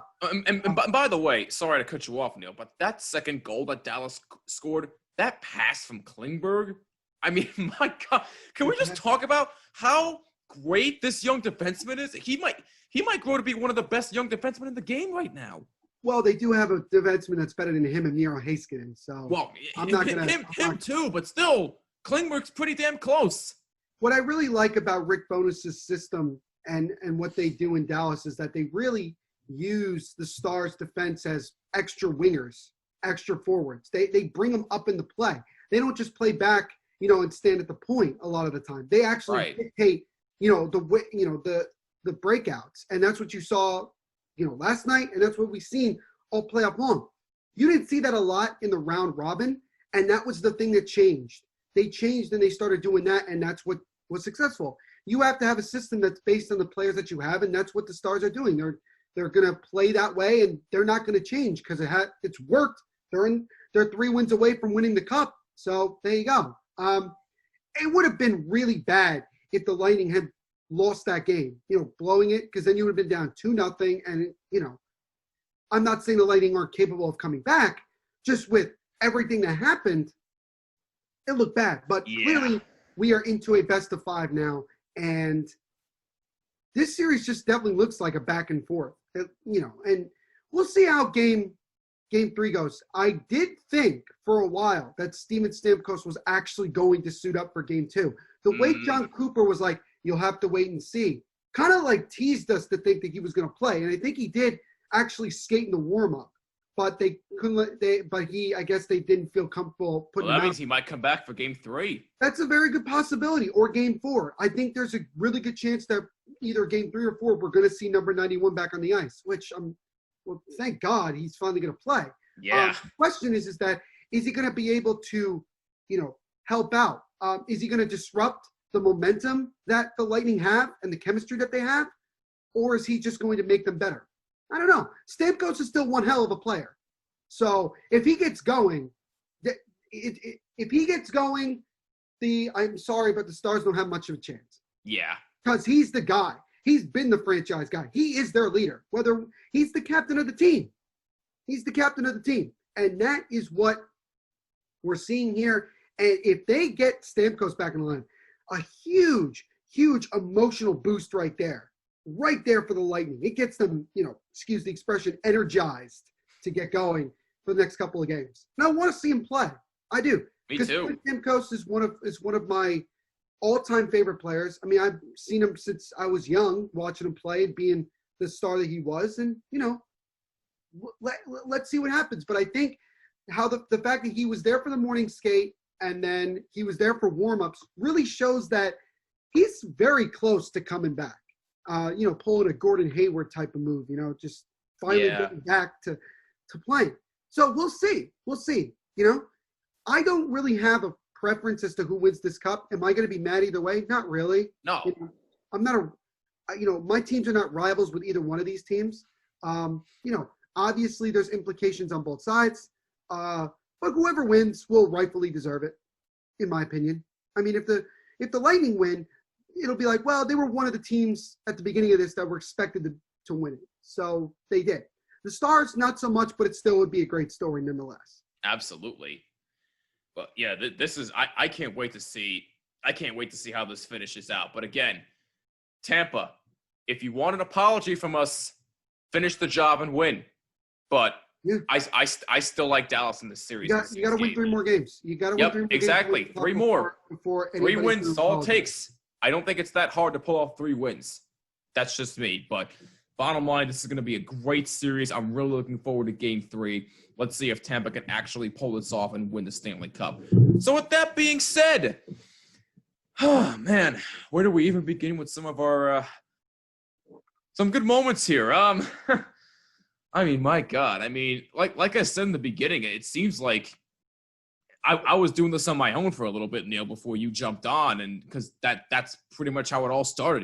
It was just me acting like I knew what I was doing. I didn't know what I was doing at the time. But some it's all good. I was all. Oh my God! But no, somehow, some way, 4 years will be here before you know it, man. This upcoming January will be 4 years since this podcast first started. I really can't believe we have come this far. But I was actually listening back to the first ever episode I did, and like I always say, if you want to listen to any and all past episodes, you can go to yourlisten.com, SoundCloud, Mixcloud, wherever you want to go. Just again, the protocol with searching for this podcast. Include Jimmy. That's the only way you're gonna find it. But I was listening to the first episode. I mean, what were you talking about the first episode? Do you remember? That's the thing. I was such a baby back then. I sounded like such a wimp. Like I had no idea. I acted so nervous. Like I had no idea what the hell I was doing. I think I was talking about the Rangers, particularly in that episode. I was talking about football as well. Nice. But then I was listening to the second episode. I was talking about the Knicks. I was talking about Carmelo Anthony and how he said he wants to win in New York. I basically ripped him a new one and said he's not winning here. This is like 4 or 5 years ago. Yes. That was almost 4 years ago I did that. Did you think back then that the Knicks were going to win a championship? No, absolutely not. I still knew they were light years away. I still knew they were. And it was back then when I first made it clear. I first made it clear back then, and I'll still make it clear now. This guy right here, me, not a big basketball fan. I'm not. And I still will not be. Although 4+ years later, you still know very little about basketball. Hold on. Maybe after these NBA playoffs, I might change my mind, because these playoffs have been magnificent. Well, you got to find a team. So you got to find a team to be a fan of. Maybe we'll see about that. We'll see about that when the time comes. But no, I mean, yeah. So I remember the second episode vividly, because Mike, I was ripping the Knicks and how, like I said, Carmelo Anthony, I forget if it was in a press conference or not. I think it was an interview with somebody saying, I want to be the guy who helps the team win. I was like, Carmelo, I don't want to be too blunt, but you're not winning here. It's not going to happen. You're better off either retiring or going somewhere else. Because, Carmelo was solid with the Knicks. He was. But he's their best player in the last decade. Anything outside of the 54-win season they had under Mike Woodson. They didn't do anything that special. No. I mean, so that's kind of why I said, as far as championship level, that's not going to happen. The Knicks are still light years away from a championship. But yeah, I was listening back to those two. I was, my God, the intro was bland as hell. I sounded bland. I was such a wimp. I didn't know what I was doing. I just couldn't help but laugh at myself. I was like, Yeah, I've definitely come a long way after this. So it just felt nice to take a trip down memory lane. I wish I could have figured out how to play sound through Zoom, because I really would love the audience to hear how I sounded back then, because it was unbelievable. If I could somehow make that work in the future, I'll definitely play that for you. But in the meantime, I'll post links in the description below so you can go listen to yourself how much of a total wimp I was back then. But that's beside the point. But Neil, do you have a favorite moment so far? Ooh, that's a good question, because we've had a lot of great episodes. We've had a lot of great guests come on since, especially since I started doing this with you. I think probably one of the best ones was when I think it was the first time you and I had the argument about Gary Sanchez, just about a year ago. I think it was about a year ago, like when we were recording together at Monmouth University one of the times. I think that was one of my enjoyable ones, because you and I usually don't get heated between each other. We don't usually go back and forth. We usually agree on a lot of the things. Yeah, that was one of the rare times we got heated. It never gets that way, but I was like, oh my goodness. Exactly. So that was one of them. Obviously, if you want to do a little bit more recent, being able to talk with Don LaGreca from ESPN, the Michael Kay show. Yeah, that was a lot of fun. Yeah, that was really enjoyable. He was the same guy that we've been hearing for years. We had Alan Hahn on. We had him the week before or the week after, I think. It was the week after. So, we've had some good guests come on and talk with us, and it's always an enjoyable thing. And so I don't really have like a memory. I just have like this same feeling of like it's a joy every week to just be able to come on and talk about things that we want to talk about. It's not really absolutely work. It's work, but it's not really work at the same time. You're really it's not work when you're having fun doing it. That's what I exactly. Like and you're just sitting here. It's for a lot of the time it's just you and I just sitting here and talking about things that are going on in the world. We would be having these discussions even if we weren't having a podcast. Absolutely, yes. So that would be my memory, so to speak. No, those are good answers. I like that. Speaking of getting heat, I remember this also very vividly. I forget exactly. I think it was back in was it 2018? Yeah, 2018, I believe. The Giants had remember when the Giants let Landon Collins walk in free agency for absolutely nothing at all, and then he goes to the Redskins? Yep. I did an episode on that. Ooh. And I also did an episode where I was basically ripping the head coach at the time, Ben McAdone, and then Jerry Reese, the GM. But those episodes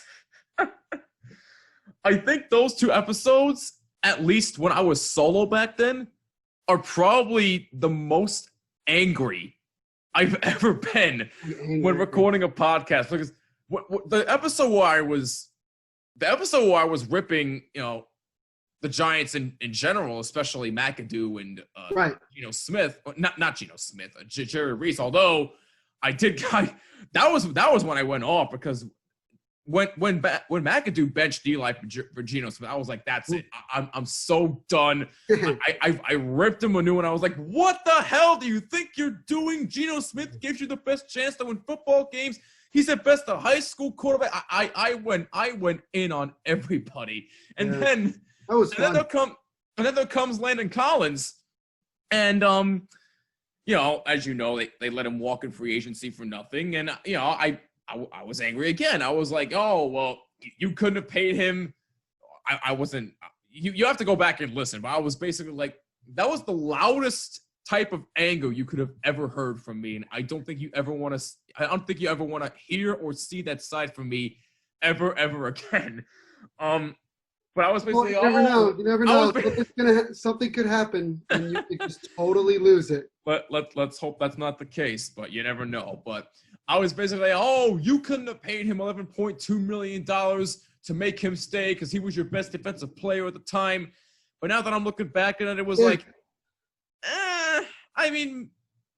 No, it's still bad. It's still bad. Maybe he could have stayed. You still could have maybe extended him 1 to 2 years. Then the defense would maybe still be at least somewhat decent.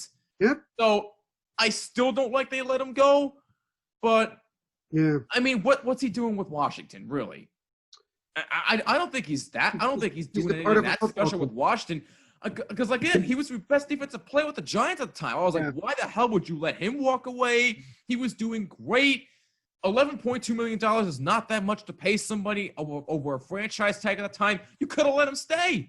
Yeah, well, I'm looking at that. It's like, No, there's always reasons. No, look, I mean, it was frustrating, and it still is, because if you really look at the talent, of the team, it would be great to have guys like Landon Collins and Odell and those guys still be on the team. Right. Reality is that didn't want to keep him for whatever reason, whether it was his own reasoning or if it was the Maras and Tisches demanding that they, don't bring back these guys. There's always that possibility as well. It is what it is. Yeah. Can't argue it now. Can't do anything about it. No, you can't. I think another great moment we've had, and this is definitely more recent. Definitely when we had First 211 on. That was that's definitely a blast. And we're gonna have them back on later. So that's gonna be definitely a lot of fun to have them back on to relive some great moments with us. And the first time we had them on, it's funny. I was contemplating the idea for a while because I really started. Neil, I know you're not a big music person, but hopefully that made you learn a little bit like you did with me in soccer. But I digress. Yeah. But I was contemplating it for a while because I really got into them 3 years ago. Like I told them when I spotted their the cover of what was it? Closer by the Chainsmokers. That's the song that got me into them. But yeah, I think it was back in, was it May or June? I was thinking about it. I think it was late May. I think it was around like early June that you started talking. It was early June. Okay. Yeah. Yeah, because I was thinking about it for a while. I was like, should I even try it? Because if I can get as much luck having Don LaGreca and Alan Hahn on my podcast, heck, I could get anybody I want. So right, it couldn't hurt. So I wind up shooting them an email, and I actually do have an email for the podcast now. So for business inquiries only. But I shot them an email at the time. They actually agreed to. It couldn't have been till like July, toward the end of July. But you know what? It was absolutely worth the wait. They were probably some of the nicest guys we've ever talked to. They're so down to earth. They're fun. They take their career very seriously, which I absolutely love.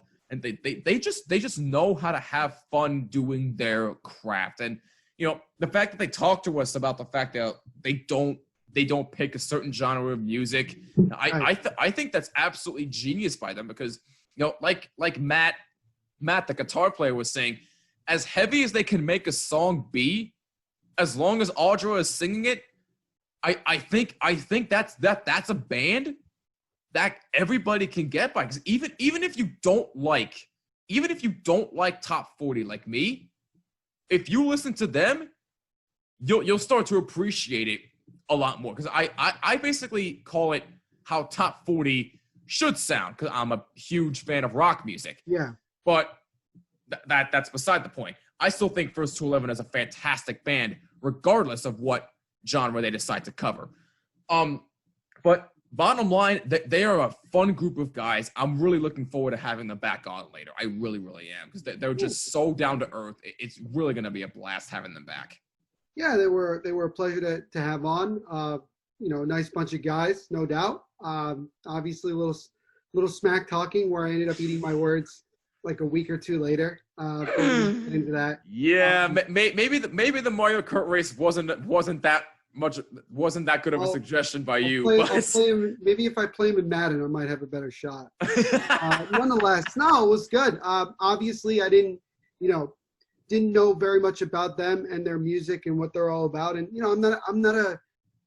I'm not a big music guy. Like, I don't know things as specific as I would know with sports, but I mean, I like music like everyone else. And it was nice to, learn about what they're all about, what they like to do, some of the great memories they've had as a group. And, I'm happy that they're so willing to talk to us and be around us. And it should be nice when we get him back on again very soon. Yeah, we must be doing something right. But no, we're definitely looking forward to having them back on later. We're also going to have on two of our good friends and also two of our biggest supporters, Steve Durso and Garrett Novak. And, I feel like the only time we have them on is to talk soccer, which is torture to me because I don't like it. Well, let me take that back. It's not that I don't like soccer. I can appreciate the sport for what it is. Sure. It's just that I've always found it boring to watch for some reason. I have no idea why I found it boring. But now that I'm starting to learn more and more about it, especially in the Premier League and Champions League, I'm like, you know what? Maybe somewhere down the line, I can really get into this. I mean, the only time I'll really get into soccer/football is the World Cup. Right. Because I will actually sit down and watch the entire game from start to finish and say, hey, I'm rooting for my country to win. That's what I want. So I'll actually care. But when it's just individual teams, it's like, I don't know. I just don't see as much fun in that as much as fun as I see the World Cup. But that's just me. But my mind is slowly starting to appreciate soccer more. And I'm sure we're going to be talking more soccer with Steve and Garrett later on as we're going to relive some moments about that with them. But, bottom line here is, Neil, this week's going to be fun. I can't believe we made it this far. And I mean, it's definitely been an absolute blast from just me to now working alongside you. It really has been tremendous. And, I can't thank you enough for all your support and what you've done, man. Yeah, well, obviously it was certainly an honor when you asked me to be, your co-host on this. I didn't want to interfere with anything that you were already doing, but I appreciate that, you wanted me to come on. And yeah, it's been a lot of fun for about a year now that I've been doing it, and looking forward to, the more great memories that we can make. And like you said before, the next 200 episodes should be a lot of fun, no doubt. Absolutely. It should be a ton of fun. Just please stick with us. We're going to be celebrating all week long. We're going to be reliving some of our great memories. I'll probably post some memories on Twitter and Instagram at Bottomline WMCX if you want to check that out as well. And be sure to follow us on there as well, and follow Neil on Twitter as well at the NVP Show. And again, if you have a favorite memory of the podcast so far, tweet it or message us on Instagram using hashtag Bottomline. You know how to find us by now. I'm not going to get into the whole spiel. Anchor, Apple, Google, Spotify, YouTube. I'm not going to get into all that. You should know how to find us by now. But the whole week should be an absolute blast. But this episode is not done yet, because coming up in just a few short moments, we will be talking to Steve Durso and Garrett Novak. So stay tuned. Don't go anywhere. We'll be right back.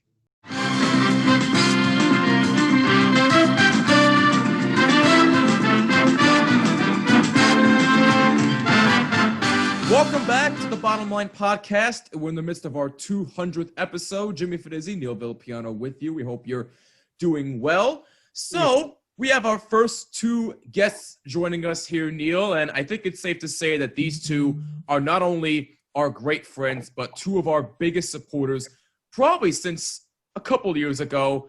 I don't know how long they've been listening, but I know they've been listening for a long, long time. Guys, we are proud to have back on two of our great friends, Steve Durso and Garrett Novak. Gentlemen, first of all, welcome back. How are we doing today? Pain. Is that all you know, Steve? Is that all you know? That's all he knows right now. That's all he knows. I don't think are I don't think he's a fan of one team that's not giving him pain over the last. That's actually true. Those are facts. Yeah, but thankfully, how are we doing, guys? Are we doing okay? Yeah, we're doing all right. I'm doing all right. Garrett, how about you? Thankfully, I'm in a little bit less pain than Steven, although my teams are not really great right now. Garrett, I have a question. How does it feel to lose to the football team? Oh. The less we speak about it, the less pain I feel. That's all I'll say. Well, I hate to burst your bubble, Garrett, but we will be discussing your Eagles. Not right now, though. Not right now. I'll save you some pain right now, but we will discuss them in a little bit. But I want to start off positive with you guys here. What's that, Neil? Can we create a pain meter one time? Just like yes. All right, guys. What are we doing? How pain? Right here, the pain meter, right inside right now. But it's gonna keep going as long as we discuss this. But anyway, like the Patrick meme. So. Oh my God! Stop. Pain. All right.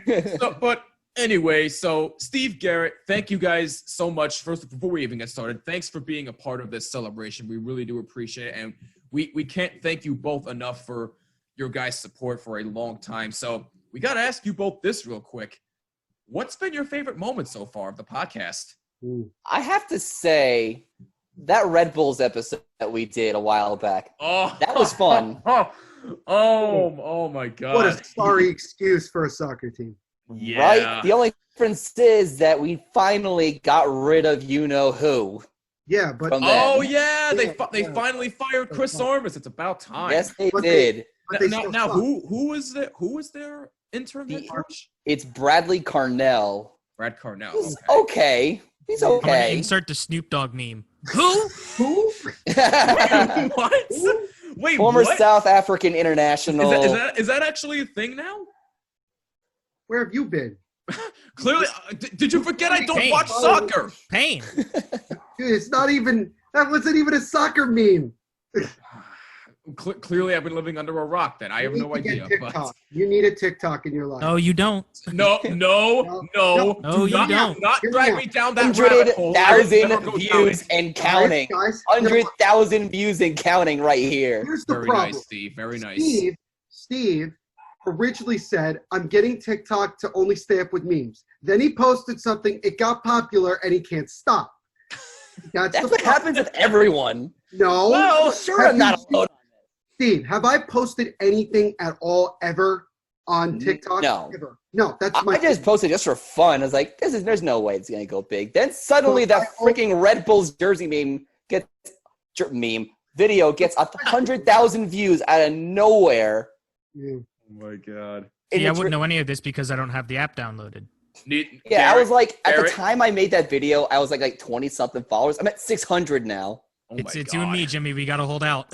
Well, yeah, Garrett, do yourself a favor. Don't waste your time. I am not going down that rabbit hole. No offense to you, Steven. Listen, Steve, if you want to use it, by all means, be my guest. I will never, ever go down that rabbit hole. I'm sorry. It's just not my thing. I'm not interested. Don't ask me. You won't pay me enough money to use it. Goodbye. I'm done with it. You know what's funny, too, about it? You know what's funny about the situation is that you won't use TikTok, but we all have Facebook. So basically what we were all worried about with TikTok is still happening. That's actually true. I didn't think of that. Gave our information and everything about us to the United States. You know, why don't we just give it to China too? I got no problems with that. I guess so. Everybody was nervously laughing there. I'm joking. So don't hate that. Whatever. Yeah, so that was like that episode was like one of the good memories we had pre-pandemic. Yeah. Pre-pandemic. Pretty much. Garrett, what about you, man? What's been your favorite moment so far? One of them definitely for sure is having me on the show for the first time. I'm definitely still very new to the show, considering I feel like it really hasn't been that many episodes. I think this is your third episode back so far. I think so. So I really haven't been on that many, but of course for me that's definitely one of my favorite. And really it was just when I first started listening to you guys, and for me, I think it was like probably only a year ago. So not as far back as the very start, but even just getting a chance to listen and really just, support some good friends of mine. That's really been the best part of it so far. Thank you, guys. Thank you, guys. We really do appreciate that. It's a celebration, Neil. You got to cry a little bit. You know what I'll cry? I'll tell you when I'll cry. When the Raiders actually win a Super Bowl, then I'll cry. Oh my goodness gracious! Either them or the Giants. Whoever comes first. I've seen the Giants win it twice. I'm okay. What about the Jets? That's definitely true. cry at that one. Yeah. Oh my god! I know Garrett was crying tears of joy a couple years ago. Absolutely. Yeah. By the way, I will not deny that.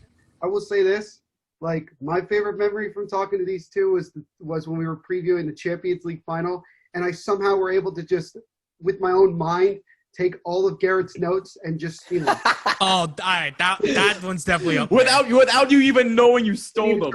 Didn't even try. Yeah. All right. I'll put that one as my top moment because that was great for Neil and great for the show, and I felt terrible. And all you did was take L's. that day, Garrett took a lot of L's. Because we never talked about this, Jimmy. Jimmy, you picked PSG to win, right? I did, yes. Yeah. Lesson learned: never do that. Yeah, pretty much. Don't pick PSG. Look, obviously, I knew. Oh my god, my brain is slipping. I forgot who they actually played. Bayern Munich. Bayern Munich. Thank you. I'm sorry. Yeah, I obviously knew they were the better team. My gut told me that somehow, some way, they were going to pull off the upset. Turns out I was wrong. But hey. Congratulations to Bayern Munich. They got the job done. Clearly, they were the best team all year. Hopefully, they can go for a repeat this year. But actually, speaking of soccer, actually, we were actually discussing this a little more in the our chat that we have. Luis Suarez is on the move, guys. So I wanted to discuss this a little bit. Apparently, he's going from Barcelona to Atletico Madrid, which is a very, very interesting move, in my opinion, because.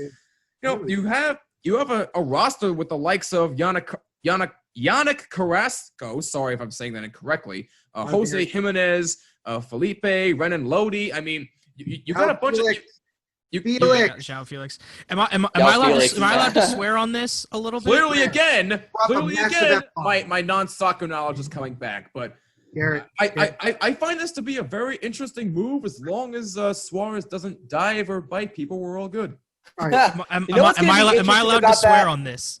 Yes, Garrett, go ahead. The shithousery is going to be so real because you have Luis Suarez and Diego Costa as your top two strikers. Why? And Simeone is still the coach. Simeone's the coach. These people are insane. It is going to be incredible. Team chaos all the way. Oh my goodness. I feel like Simeone should trademark the cojones celebration because that was his fierce Simeone. I want all three of them to when they beat Barcelona the first time, they're all going to do that, right? Speaking I can of just Barcelona, imagine that. Speaking of Barcelona, that thing on FIFA, the celebration.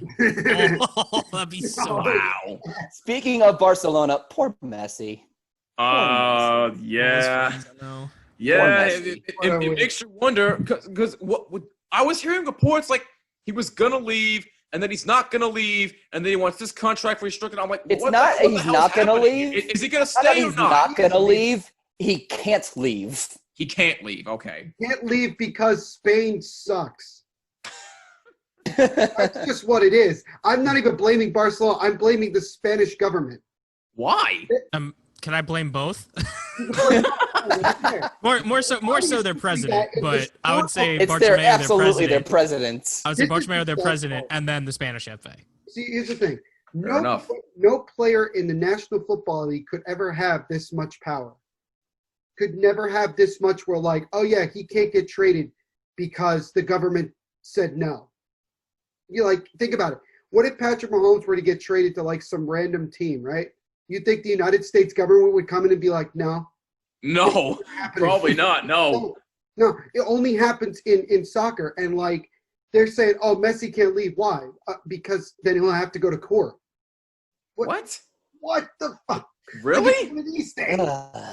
My guess is it comes down to like all the legal stuff with a legal binding contract with the club. That's my guess. Okay. That's pretty much it. That's pretty much it. That makes sense. You want to take it a step further? How about Luis Suarez possibly could be thrown in jail in Italy because he somehow cheated on the citizenship test? What? How do you cheat on a citizenship? How is that even wanted to possible? go to Juve that bad, I guess. Oh my god! How do you miss that? Like, is it even a test possible of cheating? Is it even? Do you really have to fail that hard to cheat on a citizenship test? Apparently. That's the way I look at it. It's unbelievable. It's so stupid. Like, it's great. But you know what? I'm having a great transfer period. A lot of my teams are getting stacked, and we good. Well, we're gonna. I am more than thrilled with Arsenal. Yeah, I know you are. Thrilled. You know who I'm thrilled with? That is all. You know. Wait a minute. Wait, what was that, Garrett? Just the theme of our pre-recording was just pain. So while the Bayern Munichs and the Liverpools and the Arsenals are making pretty decent signings, some of them the signings of the summer, Manchester United have Donny van de Beek from Ajax, who's a good signing. Yep. Right. And let's see, check my notes. That's it. That's all we got. Wait, hold on. What about the women's team? They're doing pretty well. Oh, actually, that's true. We did sign, what was it, Tobin Heath and a Christian Press. All right, fair enough. Yeah, so, there you go. That's it. That's kind of a bad look on the main Manchester United team. Yeah, on the men's team, yeah. The women's team, unfortunately, I do follow them, but not nearly as closely. I should probably fix that. I was just gonna say, hold on. The real question we must ask is, Garrett, did you have anybody on your fantasy team from either Manchester United or Crystal Palace? Yes.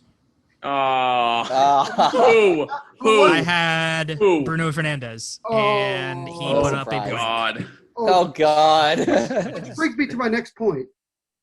Garrett, Crystal Palace, really? Really? I don't know what it is recently, but the past few years, Crystal Palace have just had United's number. I couldn't tell you what it is, other than the fact that United are just not good. When do they play Leeds? Because I want to see that game. Which leads me to my question. What the hell were you thinking? What the hell was he thinking? I don't know. I don't think I know the answer to either of those questions. I'd have to check the schedule to see when they play Leeds next, but I'm so excited for that game. I kind of wish there were fans there because the rivalry between the two teams is so intense. We need to talk about So I've heard. We have to talk about Leeds. What is it? 7 goals in your first 2 games back in the 4-3 results on my God. I love about Leeds. Wait a minute. They gave up 7 goals or they scored 7 goals? They scored 7 goals. They scored 7 goals. No, it's both. Okay. It's both. They've given up 7 and scored 7. Seriously? They lost 4-3 to Liverpool in their opening match, and then they won 4-3 against Fulham in their second match. Oh my God. So when they play like Manchester City, is it going to be like 6-5? Just cause. Nah. We'll say 4-2 City. Because they can't defend. They're going to score goals, but they can't defend. Dude, their offense is lethal. It's really stupid. Speaking of their offense, as an MLS fan, it makes me so proud, even though he played for a rival. They have Jack Harrison, and he is thriving. Oh, remember what? Who was it that said? Was it Garrett that said, I think Jack Harrison was the Gatorade Player of the Year? Yeah. That was definitely – I didn't say that. I think that was Steven. Wait, what? I didn't say that. He's an ACC product, man. Dude, he played in the ACC. Bro, he is like – it's the funniest thing watching him and thinking to myself, like 3 years ago, he was considered to be the next face of MLS when he went to NYCFC. And how's that working out? Yeah. And great for him. Big L on that? You know who took a big L on that? The Chicago Fire. Because they're technically the ones who drafted him, and they traded him to City. Oh. Yeah, and then City was like, oh, let's take Jack Harrison and then never play him. What? Yeah, they just sent them on loan immediately after they signed him, which made no sense. Is it a load management thing? I don't know. No, it's just a moronic thing. It's not even load management. Okay, fair enough. Yet another Demon Deacon thriving in the world. Yet another Wake Forest Demon Deacon thriving. This is the problem. This is the problem, Manchester City. When you give them too much money and you give them too much power, they do dumb stuff like this. Well, it was clearly salty that they were favored to win the title at the start of the year. Speaking of U.S. soccer, they did bring back Zach Steffen. What? They did. He is the number 2 now. I think he's going to end up being number 1 by the midpoint of this season. You think he's going to beat out Ederson? Yep. I do. Ederson's really good. Yeah, but here's the way I look at it. I look at it when they play Liverpool, they're going to have a lot of problems. They have a lot of so I've been hearing. Now that Thiago's on the squad now, you just made life for defenders that much harder. And I know KDB, and I know people would dream to have KDB and freaking Phil Foden in the middle of their field, but I don't really give a crap because they're both going to get burned 3 or 4 times. Oh my God! Like they did last year. Yeah. So it doesn't. That's unbelievable. Yeah, we got to talk a little U.S. soccer though, because like last time we were talking about how the future was looking pretty up, and now it's looking really up. Really good. Yeah. I mean, we actually debated. Remember, we debated Christian Pulisic, maybe if he should get the 10 shirt or not. Yeah, well, he's got the 10. He's got it now. He actually has it? Yeah, they gave it to him. Oh wow, nice. Hey, guess what? We now have enough. You know what? If anybody deserves it, then it's him. Yeah, exactly. Guys, dude, we're so good now that we might actually qualify for next. We might actually. All right, whoa, let's pump the brakes a little bit. Can you imagine the men's soccer team actually qualifying for the World Cup? I mean, oh my God! Stop the press! The world would stop. I mean, I'd cry. We look like we actually have sort of hope. Weston McKennie's at Juventus now. He played well in his debut as well. What is this thing you called hope? What is this? Don't do that. Don't give the only problem is Neil. Hold on. Time out. Here's the thing. There's no hope. There's pain. Only pain. Right. Pain. Exactly. There is. Still have one major glaring issue. We don't have a striker. No. Oh, what? You know what, Steve? I'm gonna be honest with you. If the U.S. plays on another cow pasture, it's over. They do that again, it's over. They're not winning. Why do you say that? Still taking Josie at striker, man. I'm still taking him. Steven, Josh Sargent would like to have a word with you. He's not ready yet. He's not ready. I don't know. He's been getting some high praise from his managers at Werder Bremen. I'm willing to give him a chance. If he breaks through at Werder Bremen, then maybe we finally put him at starter. What do you mean breakthrough? He's already broken through. He's been there for like 2 years already. He's struggled a little bit though, hasn't he? Struggled? No. Nah. No, at least on the national team level. Clearly, I'm not the only one that's living under a rock. Steve, Brennan. But at national team level, he struggled a little bit. He's been struggling a little bit at the national team level. The national Remember team the last Gold Cup? Reason, dude, he gets no love. This man doesn't get a chance to do anything. He goes to Werder Bremen. Fair enough. Okay, he goes to Werder Bremen. He's awesome. The problem is that Werder Bremen is a crappy team. Yeah, they really are. That's very true. I have a friend. No wonder you don't know. Who is a Werder Bremen fan, and he experiences nothing but pain. They were almost relegated last year. Jesus Christ. Yep. You know who it is, Neil. You know who he is. Who? It's Juan. Juan? Yes. Oh, he really doesn't know anything but pain. All right, gentlemen. Time out. All right, so I would like to, for now, move on from this discussion because we actually heard some. Don't tell me what to do, Neil. Anyway, but we actually received some basketball news as well in the NBA as the Bulls have a new head coach, and it's Billy Donovan, former coach of the Oklahoma City Thunder. And Steve, I was discussing this a little bit with you off the air before we started recording. A couple of Bulls fans are not happy about this, and I just got a message from him now. Wait, what's that? A message from him now saying, "Okay, so I've calmed down a little bit now." But I'm just trying to wrap my head around why. What is there to be mad about? The Bulls are a young team. They're trying to rebuild. They're trying to develop these young players. Wouldn't you want a guy like Billy Donovan who's done a terrific job developing young players? I don't see an issue here. What's the beef? I don't get it. The only thing I can think of is Kenny Atkinson is available. That's it. Well, I mean, Kenny Atkinson. That's really it. But is his style going to work with the Bulls? Probably not. Probably not. Billy Donovan's system would work much better. Can I ask? All right. So my friend, who's a Bulls fan, just said he's cautiously optimistic about Donovan now. Thank you. Okay, fine. Okay, fair enough. But Neil, you actually really like this hire. Explain yourself. Me? I think we. Yeah, you. I was gonna say. No, y'all. Did we lose you for a second? No, you lost me. Okay. Oh my First God. of all, I didn't lose you. You lost me.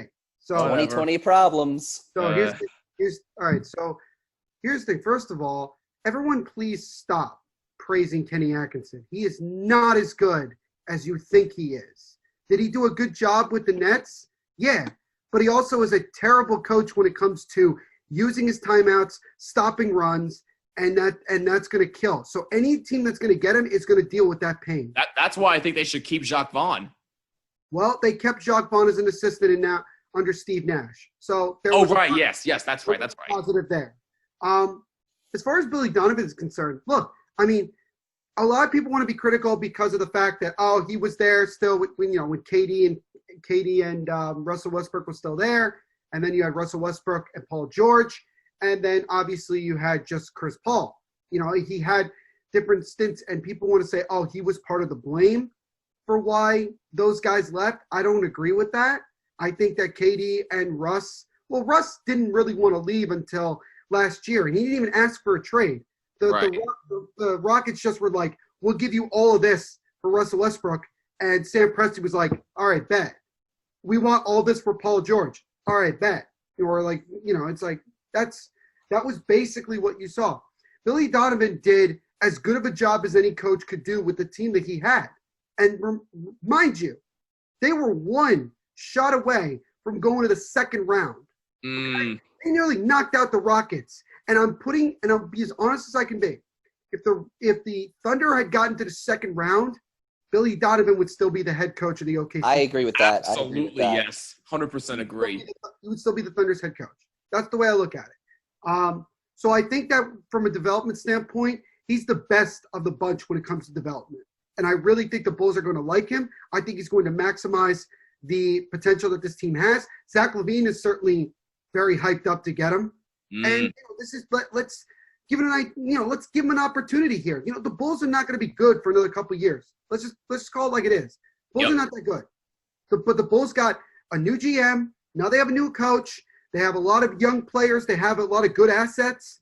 They're fine. Just give Billy Donovan a chance. At least you have a competent head coach for once. Exactly. You know what I'm saying? And at least you are somewhat of a competent franchise, unlike a certain franchise in New York City who we're not going to name. But I digress. Nope, not going to name them. But listen. I think this was a smart hire. Let's just give it a chance before anybody jumps off the ledge. So if you're a Bulls fan, if you're mad about this, calm down, get off the ledge, and let's see what happens. Because this guy he absolutely knows what he's doing when it comes to developing young players, especially with a guy like Zach LaVine on your roster. I definitely see some great things happening in Chicago there. But now, marketing, you have Wendell. Got his last name. Help me out here. Somebody. Carter. Wendell Carter Jr. Thank you. Yeah. There we go. He went to Duke, right? What's up? He went to Duke, right? I think so. Yeah. I think I saw him play live. Oh, nice. So, Garrett, what's your take on this? I couldn't tell you. I don't follow basketball. I have no idea. Well, here's the thing. I do want his take on this, and here's where the pain comes. What the hell is happening to your Eagles? Especially to your boy. Pain. Especially to your boy, Carson Wentz. Because, my dear God, Garrett, I mean this in all seriousness. I am not being a troll here. You know I'm a Giants fan. I mean this with all sincerity. Carson Wentz has looked awful. I'm sorry. I'm calling it like it is. He has looked terrible. Now, it doesn't help that his offensive line hasn't done much. It doesn't help that their defense has been a bit decimated. But even still, his decision-making and the way his feet are in the pocket have not been anywhere close to what Carson Wentz used to be. And I'm hearing the name Jalen Hurts thrown out a lot. I'm not going to go that far yet. I don't think he's going to start this year. I still think it'll be Carson Wentz. But bottom line, if Carson Wentz keeps this up, possibly going into next season, do you think it's a possibility that Jalen Hurts could get the green light here? I don't know. Well, first I'll say that I'm not going to argue on those points you made earlier because I think you're exactly right. Team bias aside, he's tried to be Superman, especially in the Washington game when things didn't seem like they were going for him. He tried to do too much. A trait of his that we've seen in his game for years is that he holds on to the ball too long.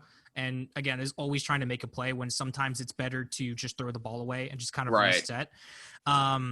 So I think that part of it and maybe trying to improve on that could be better. I also agree with the offensive line issues with losing Andre Dillard and Brandon Brooks for the year. Hold on, Garrett. Neil, I see the picture. Very funny. Garrett. Damn it, Neil. Time out. I don't mean to cut you off. I apologize, Garrett, but if you're not watching on YouTube, Neil is just being an absolute troll. He's got a background of Jalen Hurts, always hurts. I'm like, well, what the hell are you doing here? Come on. Well, it's damn it, Neil. And then you got Carson always hurts. Do you want me to have a picture of Saquon on the card in the background? I do. I'm not going to do that because he's a Penn State alum and I love Penn State and I love Saquon as a person. I can't do that. The funniest thing, and I'll say this real quick, and Jimmy can confirm this, is that I'm one of the biggest supporters of Carson Wentz. I really am. No, you are absolutely. So I mean this in no disrespect. First of all, I don't think the Eagles should have drafted Jalen Hurts in the first place. I agree. I agree. You could have drafted an offensive lineman that could have been playing the last 2 weeks. Exactly. But anyway, we did last year, but then he got hurt and is on IR and out for the rest of the year. Right. He was supposed to take over for Jason Peters. Please feel free to continue, Garrett. I apologize. Please do so. Yeah, so we're talking about the offensive line. You lost 2 starters to injury for the year in training camp with Brandon Brooks and Andre Dillard. You have Jason Peters, who was brought back, was supposed to move to guard to take over for Brooks, and now is back at left tackle. In the Washington game, Lane Johnson was out. He came back in the Rams game. So the offensive line has not been great. But I think it's come down to Carson Wentz maybe not having the amount of chemistry he needed with his receiving core, with some injuries as well. And I think just his tendency to try to do too much at times and try to be a hero every play. In the future, I really hope that he continues to, I guess, progress and make those changes and clean up his game a bit. And not only with that, with fumbles too, he's been very fumble prone throughout his career so far, and just trying to limit the turnovers or the giveaways that he has, because that's really a key component towards winning football games, as many fans are aware of. As far as if he could be replaced, I think it'll be tough because they've already signed him to a big 4-year extension. I think it was beginning of last season. Correct me if I'm wrong. Yep. I think you're right. Yeah. So he's already on big money, and I think the Eagles are going to want to try to go with that investment as much as they can, especially since they know that I would say his ceiling is MVP levels. When you go back to the year that the Eagles won the Super Bowl before he tore his ACL against the Rams, ironically, who they just got absolutely blown out by. But I was very confused by the drafting of Jalen Hurts. It's not a knock on him. I was just very confused that our front office thought that was the way to go. But it is what it is. They're paid the big bucks to make those decisions, not me. So I'll just have to trust their judgment there. I'll just say that I didn't entirely agree with the pick, especially in the second round. Yeah. If it was later in the draft, then maybe I could see it. But if it was in the second round, those are still some premium picks that could have been used elsewhere. But that's also my opinion. Again, no, absolutely. You're not wrong, and that's kind of like how we were all questioning why the Green Bay Packers drafted Jordan Love in the first round instead of going with more receivers to get Aaron Rodgers some help. Yeah. What are you doing? Aaron Rodgers has not had any respect within the past God knows how many years. He still barely has anybody outside of Aaron Jones, who looks like he's going to be a stud this year, Davante Adams. And to further that, they also drafted, what was it, A.J. Dillon in the second round, a running back that's basically backing him up. And you're wondering why. And Aaron Jones had a fantastic. I think he led the league in touchdowns last year with rushing touchdowns. He had so many touchdowns and played phenomenally well. And they draft a running back in the second round. And I'm curious as to what Matt LaFleur is doing there as well. I do have a soft spot for the Packers, as my uncle was a huge fan of them. But I have to agree with you on that one too, Jimmy. I don't know why.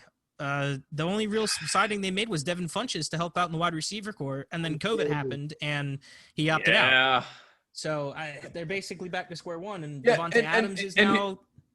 So I'm sorry, Eric. Go ahead. Davante Adams now is nursing a sore hamstring, and they're getting thin at the wide receiver corps, and there's not many people there that Aaron Rodgers trusts. Yeah, absolutely. And I remember this. I remember this vividly. I remember the night the four of us were watching the draft and we saw that pick happen. I was questioning it immediately. I was like, what the hell are you doing? You still have Aaron Rodgers for, in my opinion, at least 3-4 more years. I think he still has a lot left in the tank.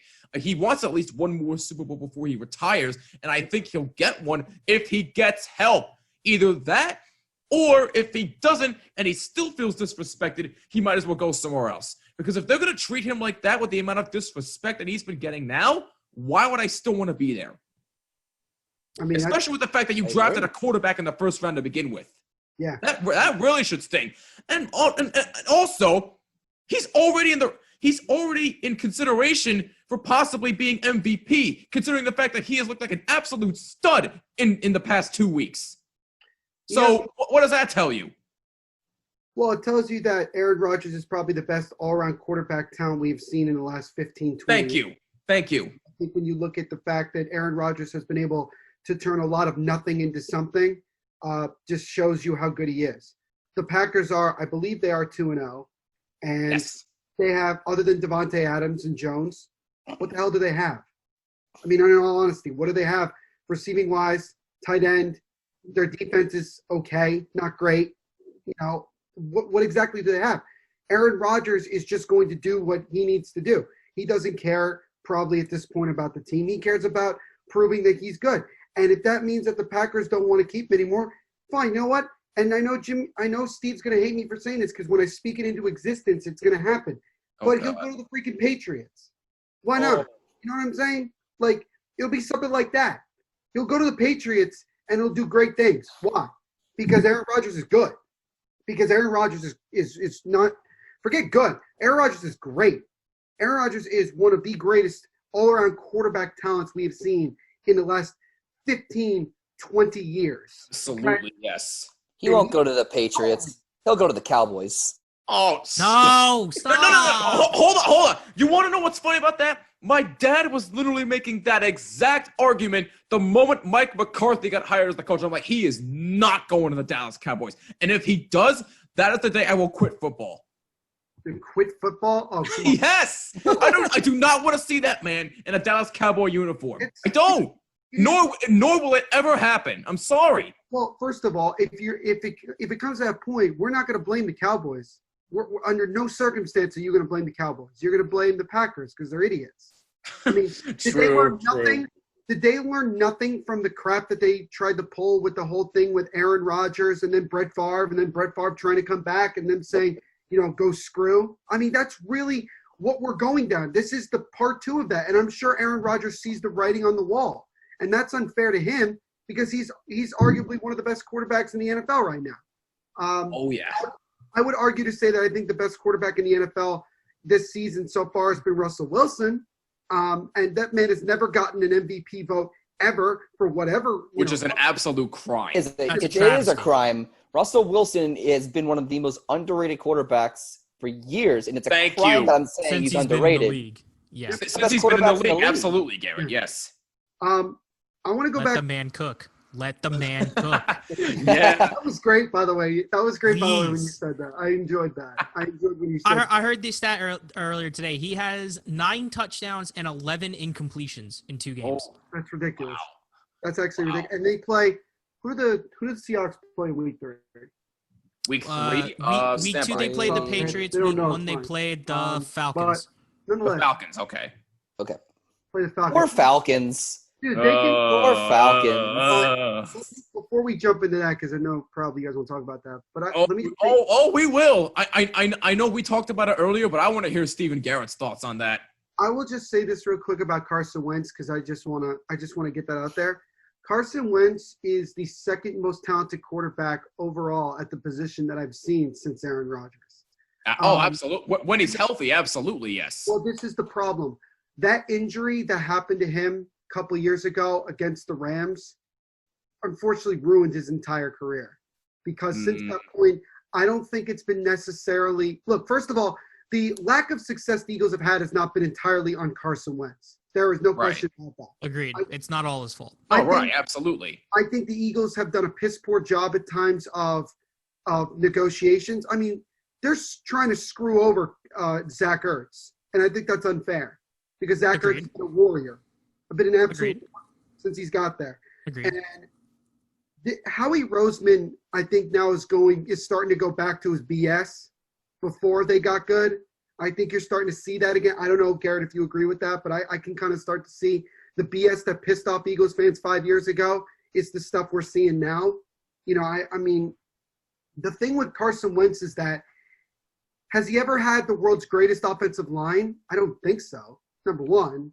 Number two, how many times did he throw the football to Nelson Aguilar and he dropped it?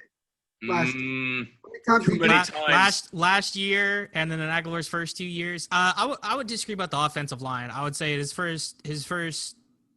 I would say every year, but this year, their offensive line has been top. Our offensive line has been top 10 in the league. I know that in the past few years we've had a very good offensive line. All right, so I mean, first of all, I'm not an Eagles fan, so I don't watch them as intensely. So it's better that the Eagles fans say it than I say it. Right. Nonetheless, the thing with Carson Wentz is that I also feel like the crap that the Eagles pulled by making a statue before Carson Wentz even is done with football and before Nick Foles even left town was some BS. Yeah, that was. Yeah. And that was uncalled for. If I was Wentz, and I know that Carson Wentz is a really, really good guy. He really is. As a person. I would have been up in arms on them. I would have been like, no, I want out. Get me the hell out of here. If you guys love him so much, then you give him all the money and let me leave. And that was the thing. I remember saying a couple of years ago, I said, if you're the Giants, and I know it's kind of like an unwritten rule that you don't make deals within your division, but I'm going to be frank. If Carson Wentz was available, and even though he was injury prone and still kind of is, if I were the Giants, I would have traded for Carson Wentz, had him sit behind Eli for a year or two to get fully healthy, and then you have your franchise quarterback. Like that. Because the BS that the Eagles did, I'm sorry, Garrett, because I know you're an Eagles fan, but only the Eagles would do some BS like that. Granted, if Carson Wentz did all that stuff, they probably would have built a statue of him. But the fact that they built a statue before Carson Wentz is even 5 years into his damn career, and they've tried to run him out of town since the Super Bowl is a joke. Is an absolute joke. And Carson Wentz, to me, is one of those guys that if he went somewhere else and had the right pieces around him and could stay healthy, he could get back to the level that he's capable of playing at. That's my opinion on it. But that crap with the statue, I wish they take that crap down for now and just wait till these two are out of the league before you do that. That was uncalled for. Absolutely. Garrett, what do you think? Overall, I really don't have any issues with those. The couple of things that I'll argue against is with the statue, that's just kind of how Eagles fans are. And also just, hey, we got our first Super Bowl and our first championship since 1960. So, we're going to celebrate it. Even still, like, was it really necessary? No.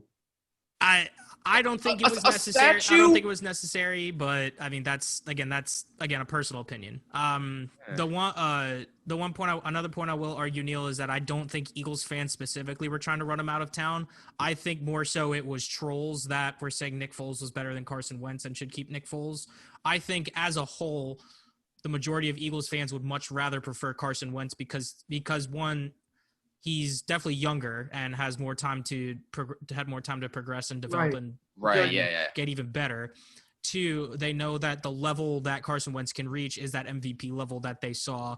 And and building off of that, is that's really the main reason why they were in the position for Nick Foles to succeed, is that Carson Wentz led them to the best record in the NFL at the time, and got them in a position to get a number 1 seed, have home field advantage to the playoffs, and whatnot. So it was essentially the perfect storm, and I think we might have sold our souls for it, because now we're really starting to see a decline ever since then. But I mean, one is better than none, and we keep going.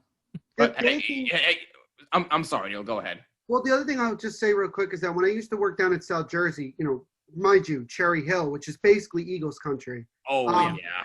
I remember the year after they won the Super Bowl. I think it was halfway through the season, and there was a gigantic billboard on 295, which you can take to go to Philadelphia, and it was basically like a promotion, like, we want Nick Foles as our quarterback, and I was like, oh my God. And then I went to the studio, and a lot of the guys that I worked with at RVN are Eagles fans, and my producer said, dude, Nick Foles is way better overall than Carson Wentz. And I could not understand that from the get-go. And I said to him, dude, do you realize how great I would feel if I had a guy like Carson Wentz as the guy to replace Eli Manning? Are you kidding? Like, I didn't get it. I didn't get why that happened. I felt like since Carson got hurt, he has gotten unfairly treated by some. He's been unfairly criticized. That's my opinion on it. No, he has, absolutely. Yeah, I won't disagree with that either. I think that's a valid point. I'm still a believer in Carson Wentz, and I still think, you know what? There was an article that was put, I think, by The Athletic that said, it's not time to panic if you're the Eagles after 2 weeks. Because they looked like crap against the Rams. They made a comeback, but they looked like crap. Second half of the Washington football team did not look good for whatever reason. No. I can't explain. I think Garrett. The Washington D-line. That'll be the explanation for it. Let's just put it that way. Is that Carson Wentz's fault 100%? No. Not 100%, but I think some of the blame is on him for that, making some erroneous throws that led to interceptions. That's true. That's true. What you said, Garrett, before, I think is very valid, is that I think that at times Carson Wentz has tried to do it all on his own. Because I think also he's trying to prove himself. He's trying to prove himself, and he's trying to prove to the Eagles fan base that he's still their franchise quarterback. Also, if I'm not mistaken, and I'm not saying this to be funny, I'm trying to get a confirmation, did the Eagles stadium really put in fake booing? Did I hear that right? Did they actually have booing as part of the crowd noise that they put out there? Yes, I didn't hear that. No. Yes, they did. I did hear that. I want to know if that's true. We're also talking about the same franchise and the same fan base that has pelted Santa Claus with snowballs. So let's just put that into perspective. True. Yeah, it's true. Let's just put that into perspective. And also, Garrett, true story. They actually pelted my mom with peanuts. Yeah, that sounds like an Eagles thing. No. Let me take you back here. Oh, and by the way, I was a baby, and I was actually with them when it happened. I got $20 from Flyers fans. Oh my God! $20. I got $20 when I was like 10. See, Philly fans aren't all bad. I got flipped off by an 8-year-old at a Philadelphia Union game. Oh, I was with you for that. I was with you for that. You were with me for that one. Wait, what, Steve? We got flipped off by 8-year-olds at a soccer game. In Chester, Pennsylvania. Westchester, not even Philly. It was Westchester. Chester, Pennsylvania. Like it was in Chester. Fans. Whatever. The place stinks. But no. Like, I guess what happened. I guess what happened was, well, obviously, a couple of you may know this. A couple of you may not know.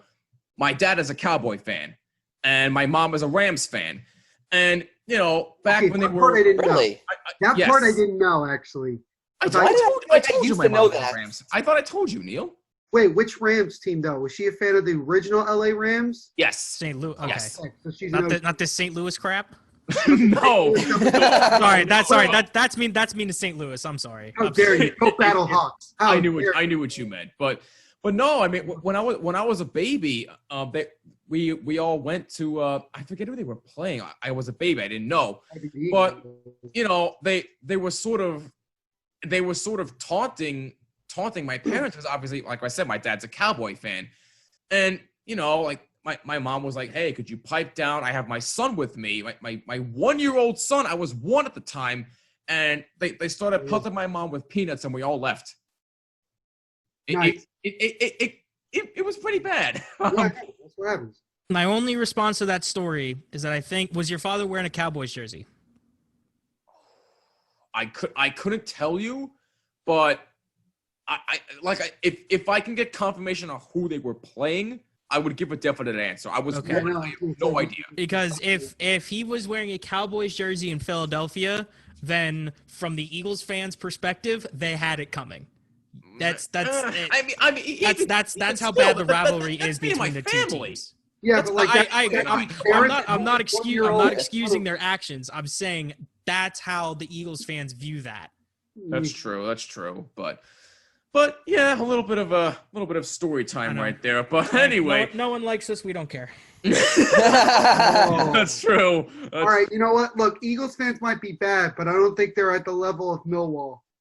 All right, that's a whole nother level. That's for a whole. That's a whole nother level. Whole other episode. Millwall makes Eagles fans look like choir people. Okay. That's very true. Yeah, they make Eagles fans look like a freaking convent. Dude. Wait, what's that? The Millwall fans make Eagles fans look like they're in a convent? Oh my God!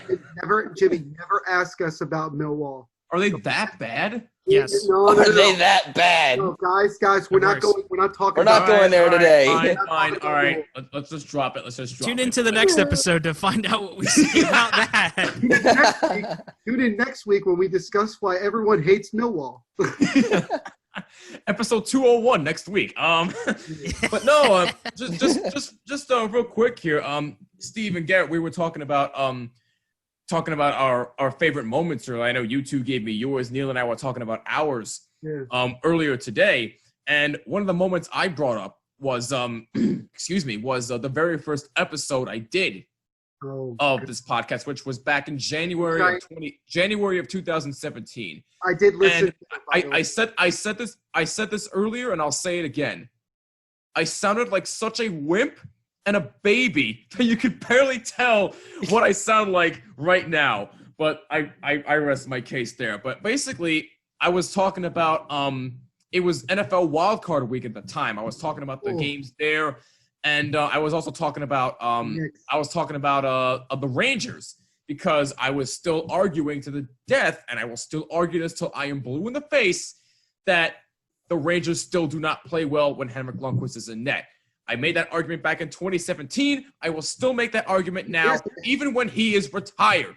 All right? But now that I'm apparently hearing a lot of rumors that Hank might have played his last game as a Ranger, maybe I don't have to hear all those complaints anymore. But I digress.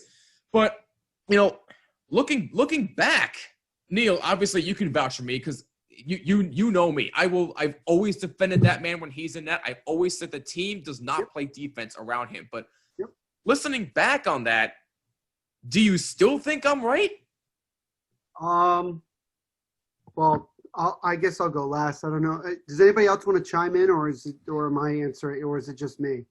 I'm leaving that one up to Neil. I'm leaving that one to you. I'm leaving that one to Neil. I have nothing to add on this one. Same here. That's all right, Garrett. That's all right. Not like I have to do something else after this. Anyway, here's the thing. With Henrik Lundqvist, he's a tremendous talent in net. He was for a long time. The Rangers never built the team around him. Thank you. That's on. I mean, Steve will laugh, but that's kind of on Dolan. To be fair, James Dolan doesn't really get himself involved in the hockey world. He just gives them money. So if anybody's to blame, it's probably the front office. Yeah. Whoever that is for the Rangers, it's their fault. The fact that, Rangers fans now are constantly bitching and moaning about Henrik Lundqvist shows you how little hockey that most of them actually know. Exactly. So, and that's not a surprise considering most of them are also Knicks fans. And probably some of them are also Mets fans and Jets fans too. Maybe even there's one person that likes all those teams and the Red Bulls, and all they know is piss poor management and pain. I don't know. Could be wrong. Is there something you're trying to tell Steve here? I wonder who that sounds like. Fan, but even still. First of all, Steve will never become a Mets fan. We never. Thank God, no. I'm not that bad, no. No. We know that Steve won't become a Ranger fan. That ain't gonna happen. Never gonna happen. That's not gonna happen. Well, I'm very sorry. I'm kidding. He, for some reason, thinks that it's still okay to be a Knicks fan. Don't get that. I don't know why I do this to myself. I don't know why you do this to yourself. Nobody knows. If the Red Bulls did not exist, I think Steve would be like a freaking, I don't know, Sporting KC fan or something really random. And it would be for a reason. Some random team out of the blue. No, and it'll have to do with something that involves some player who is from New Jersey. Oh my gosh. That's how it's going to go. I swear. Or it has to involve Arsenal or Barcelona or Napoli. Something, Napoli. Yeah. I will admit, if I wasn't a Red Bull fan, I'd probably be a fan of the Timbers or something like that. That's what I was gonna say. I was gonna say maybe Portland Timbers. I was just trying to go with random there. But anyway, here's the thing. Here's the thing with Henrik Lundqvist. That man needs to retire. I'm sorry. He doesn't have anything left in the tank. I'm sorry. He clearly showed it. Even when the Rangers played half decent in front of him, he still gave up a lot of soft goals. When they were in the playoffs, they gave up on him. And he kind of gave up on himself as well. If he was going to continue to play, I would suggest going back home and playing with your brother at Frölunda. I would suggest doing that. But as far as the NHL, unless he gets bought out, which it seems like it's more and more likely that that's going to be the case, I don't think anybody in the NHL wants a guy at his age with very little productivity shown over the last 2 years. But I could be wrong. Unfortunately, he's not even the greatest goaltender in Rangers history. I think that he's probably third or fourth. That would happen to be Mike Richter, in my opinion. Mike Richter, Davidson, I think is better. John Davidson. Yeah, you can make that argument. I think John Van Beesbrook was better. That's my opinion. Nonetheless, I'm saying a lot, aren't I? It's a sad way to end. It's not going to go the way that I'm sure Lundqvist or the Rangers or anybody would have liked, but this clearly shows that the Rangers finally have recognized the fact that they need to do this rebuild, and Henrik Lundqvist was delaying them of doing that completely. Because you have Shesterkin, you have Georgiev. It's time to move on from him. It's time to move on from Mark Stahl. It's time to fully embrace the retooling of the New York Rangers. And you have the number 1 overall pick. You have a chance to really take that next step. And you can't let older players like that hang on and try to hold on to the glory years. So that's it. I don't disagree with your assessment of Lundqvist 3 years ago, and I don't disagree with it now. And that's just how it is. But, that's not our decision to make. Well, as long as you still think I'm right, that's all that matters. I'm only kidding around. But seriously though, I don't disagree with what you're saying. Personally, for me, I feel it would be better off if he retired. I personally think he's going to the Hall of Fame anyway, even if he doesn't win a cup. That's just my opinion. But I still think he needs it to officially cement a Hall of Fame career. But I personally still think he'll be one. But that's another discussion for another day. We're not going to get into all that. Otherwise, we'd be here for 2 hours. But this reminds me of Matthew Stafford. Ooh. That's the way I look at it. Oh my! Really good in the regular season, but just like never really made a lot of headway in the playoffs. Yeah, but is that all his fault? No, but exactly my point. Is it all Matthew Stafford's fault? True. No. There you go. So I'm not saying that to be mean to Henrik Lundqvist. I'm saying the way the career has gone and the way he's perceived by some, that's the way I look. That's why I said it. No, I don't blame you, but that would be like me being one of those cocky Ranger fans, like back when Brodeur was playing. I never disrespected Marty Brodeur. I think Brodeur is one of the greatest goaltenders of all time, maybe the greatest goalie of all time. He's not but one of if you would have heard me disrespecting Brodeur the way Ranger fans were disrespecting Lundqvist, you would have kicked me out the door right away. Yeah, I would not be friends with But you get my point, though. I never disrespected Marty Brodeur. I never will. He's one of the greatest, if not the greatest goalie of all time. No disputing that debate whatsoever. And you cannot argue with me otherwise. I'm sorry. Neil, remember when we did that one episode, the great debate, Henrik Lundqvist versus Brodeur? We both took Marty Brodeur. Right. Because, look, Hank's accomplished a lot. Those two, it's not even close. Yeah, exactly. I get it. Hank's accomplished a lot, but they're Ranger records. What has Brodeur accomplished? A lot more, not just Devil records, but hockey records. That's the difference here. I'm sorry. You can't argue with me that. Let me ask everybody here a question. Sure. Jimmy, where do you live? What state do you live in? Me or Steve? No, Jimmy. Where do you live? Oh, me? Jersey. State? Steve, what state do you live in? Jersey. Garrett, where did you used to live? Jersey. Wait, where do you live now? Maryland. Oh, wow. Okay, I didn't know that. Okay. What state is made fun of more than any other in the United States of America? New Jersey. Jersey. Right. That's the single reason why everybody doesn't want to admit that Marty Brodeur is the greatest goalie of all time and that he's better than Henrik Lundqvist or anybody who ever wore a Rangers jersey. Because God forbid they acknowledge New Jersey of having people that were actually really good at what they did. God forbid that happens. I'm sorry. People want to say Frank Sinatra is the king of New York. My ass, he's from Hoboken. I was just going to say that. Oh, I'm sorry. But the Statue of Liberty is the gateway to freedom, and it's in New York. No, it's not. It's in Jersey. Oh, Henrik Lundqvist is the king of New York. Bro, he's not even close. Oh, he's not. Stop. Derek Jeter and Eli Manning are much closer to that than him. Thank you. Marty Brodeur is the greatest goalie to have ever played the damn position, and I don't want to hear any more debate of this because this is a stupid debate. It won't die because people don't want to admit that somebody who played for a team that plays in New Jersey was really good. Oh, by the way, aren't there two professional football teams that play in this damn state? I'm sorry. Yes. Wasn't there an NBA team that won championships in New Jersey? Not NBA, ABA, but also played in the NBA? I'm sorry, right? Am I wrong? No, you're right. You're right. Wrong. Am I wrong? I mean, what am I missing absolutely here? not. No. So that's my point.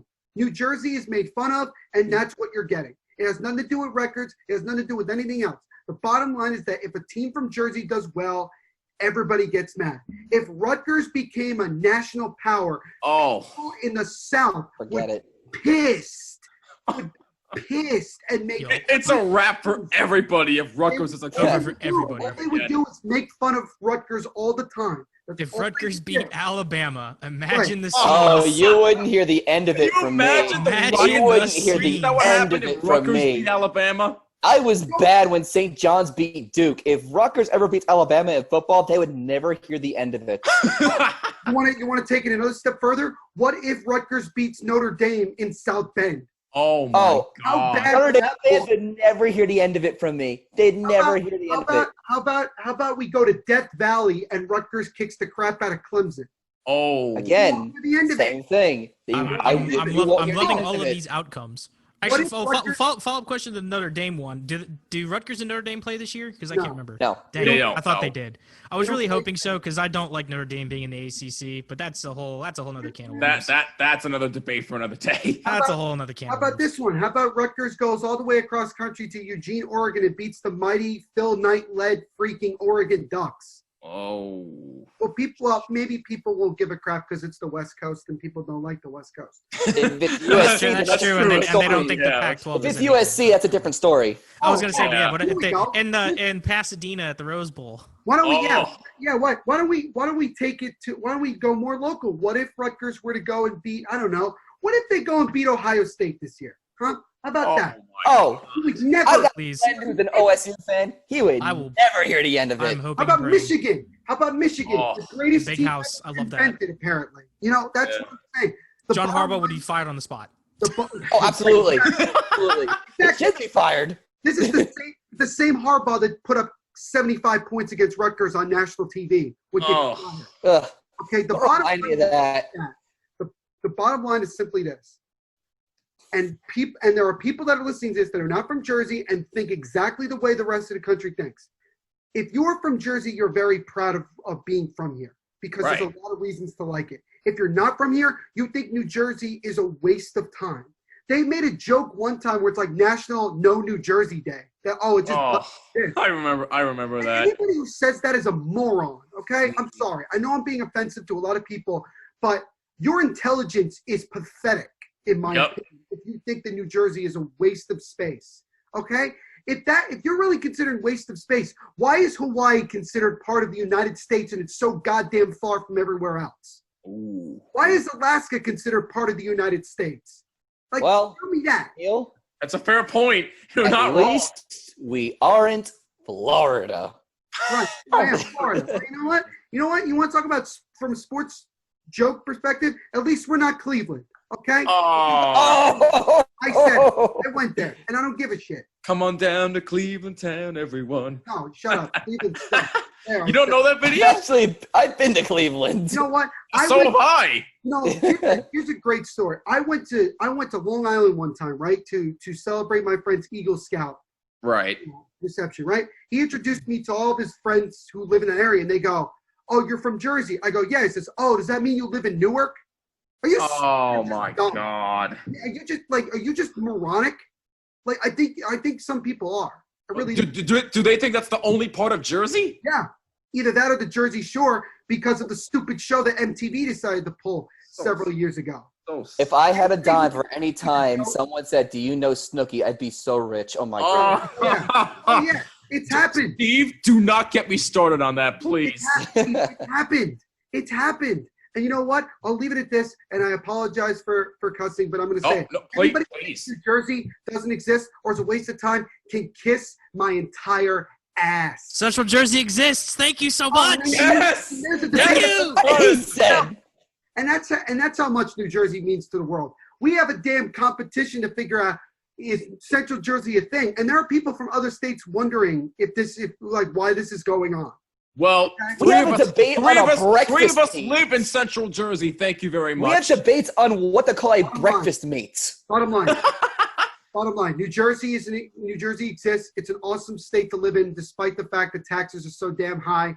And anybody from New York who says New Jersey sucks can kiss my entire ass. And also has three parts: North, Central, and South. Yeah, it's also pork roll. Thank you, Steve. Thank you. Anybody who says Taylor Ham is automatically wrong. Sorry. No, we're not doing this. We're not doing this. I'm not.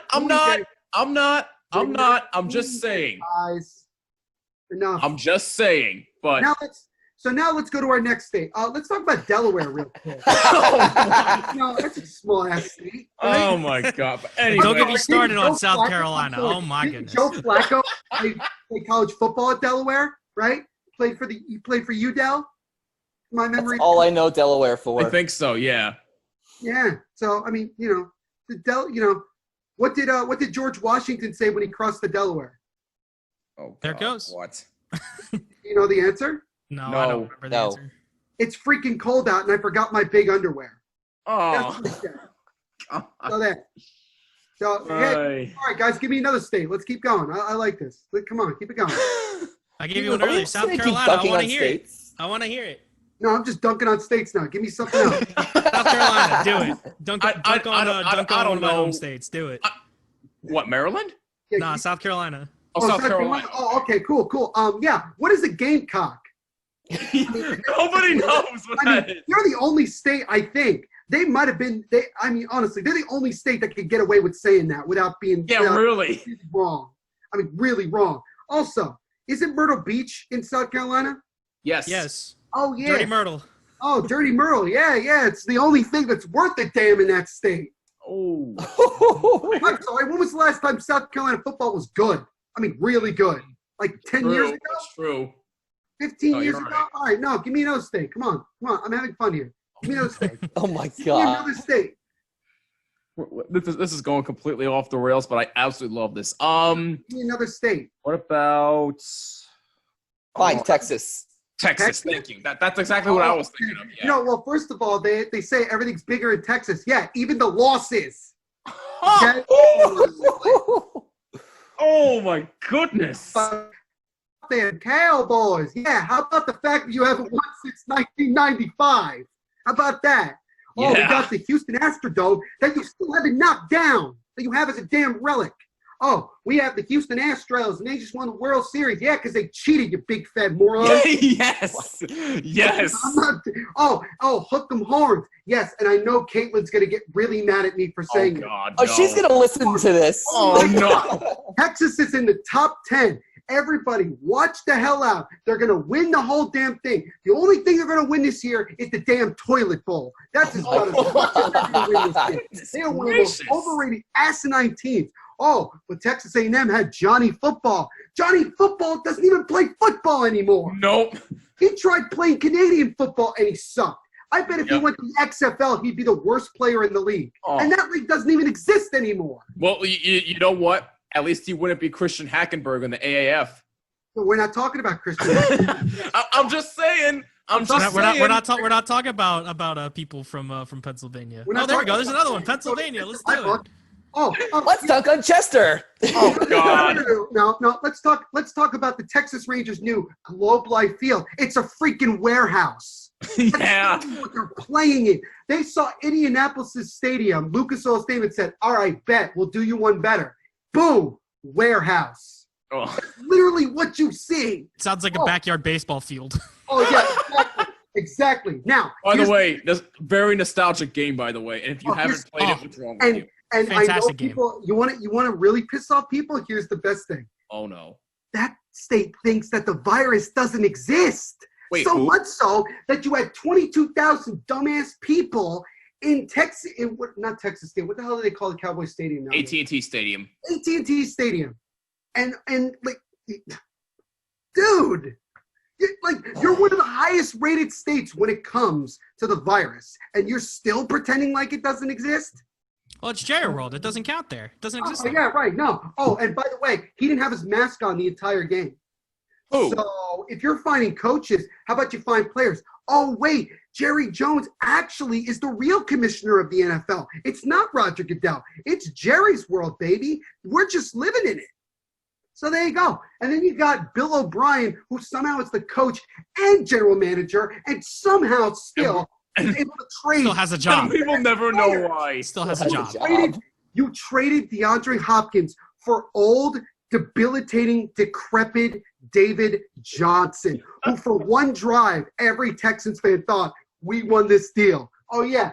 What has happened since then? Nothing. Nothing. Meanwhile, DeAndre Hopkins and Kyler Murray are lighting it up. God. That offense is lethal now in Arizona. What a joke. All right, one more state. I'm doing one more. Probably not a state, but maybe Washington, D.C. Ohio. Ohio. I was thinking Ohio. Ohio or Washington? Go. Ohio. OHIO? Yeah, my ass. Okay. What is in Ohio? Okay, look. First of all, you make the first college football playoff off some BS because you played some weak-ass teams in the Big Ten. Then you play Oregon in the national championship game. Oregon. And I'm sorry, have they gotten even close to being in the Final Four since then? Hell no. And they're talking about, oh, go Buckeyes. What the hell is a Buckeye? It's a hairless nut. Are you kidding me? Of all the things you have in that state, you chose a hairless nut as your team's mascot and nickname, okay? Oh, and your stadium's called the Horseshoe. Oh, wow. So creative. So creative. Oh, and you have a rivalry with Michigan, which isn't even a rivalry anymore because guess what? Michigan sucks. Still sucks. Thank you. They still suck. They will always suck, and that's just how it is. Maize and blue is disgusting, okay? Maize and blue is so putrid. It's unbelievable. Watching Michigan football is like watching the Dallas Cowboys every year. Just choking after choking after choking. It doesn't end, okay? But going back to Ohio, the only good thing you have in that damn state is a hockey team.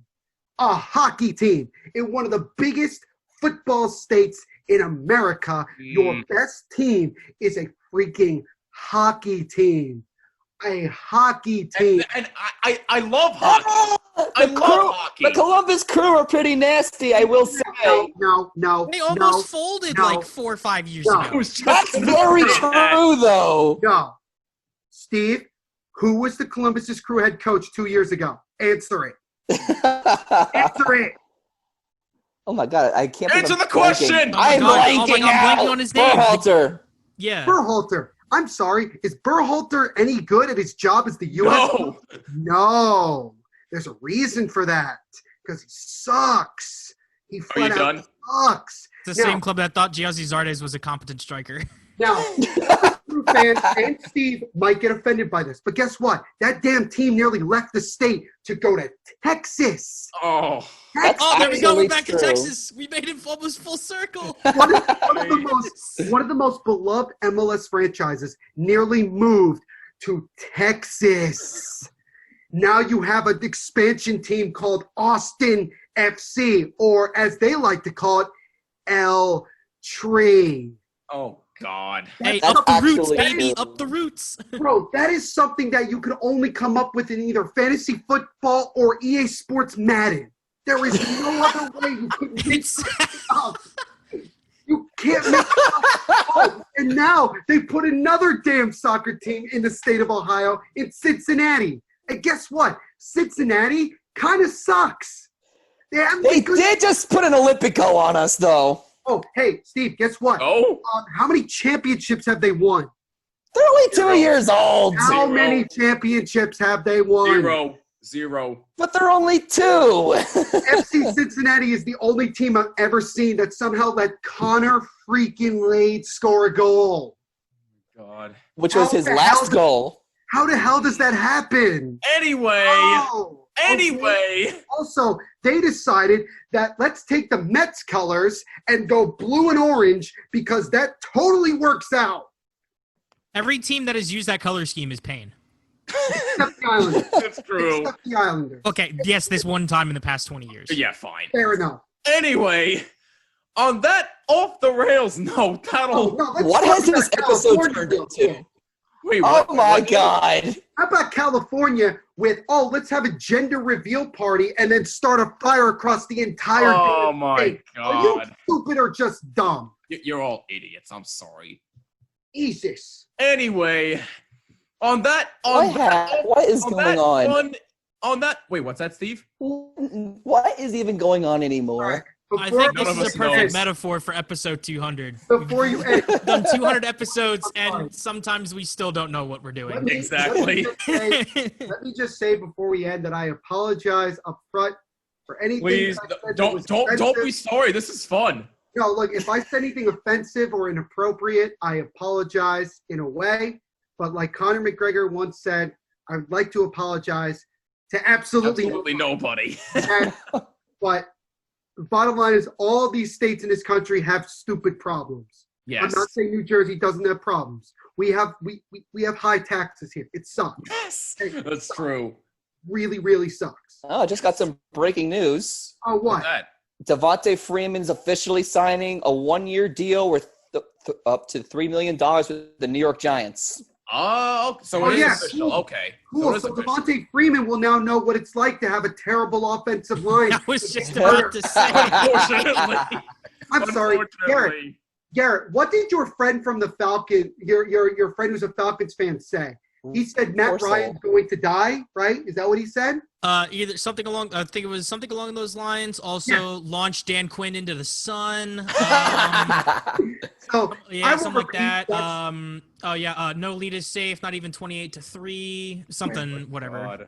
And something like that. So I will. And we can also add the fact that they blew 20-point lead and a 15-point lead to the Dallas Cowboys. I will just say this real quick. Devontae Freeman is going to die. Oh.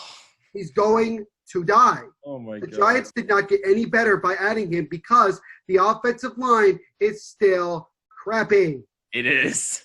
It is. So, New York sucks. New Jersey, to an extent, sucks, but only internally with New Jerseyans.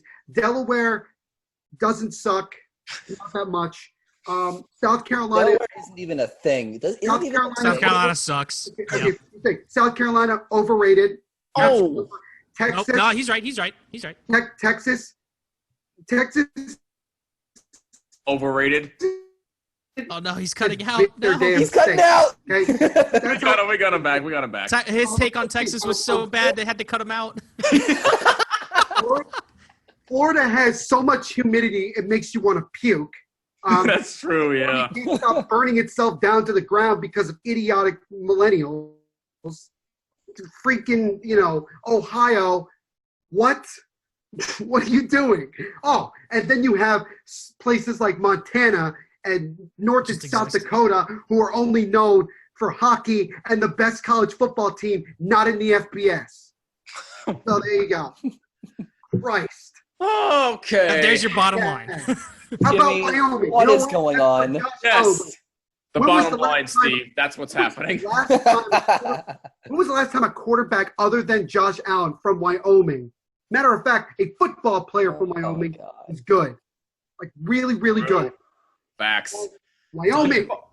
And finally, on that fun yet off the rails note, that'll wrap it up for our time with Steve and Garrett. But seriously, that was an absolute blast. Steve and Garrett, we can't thank you guys enough for coming back on to help us celebrate.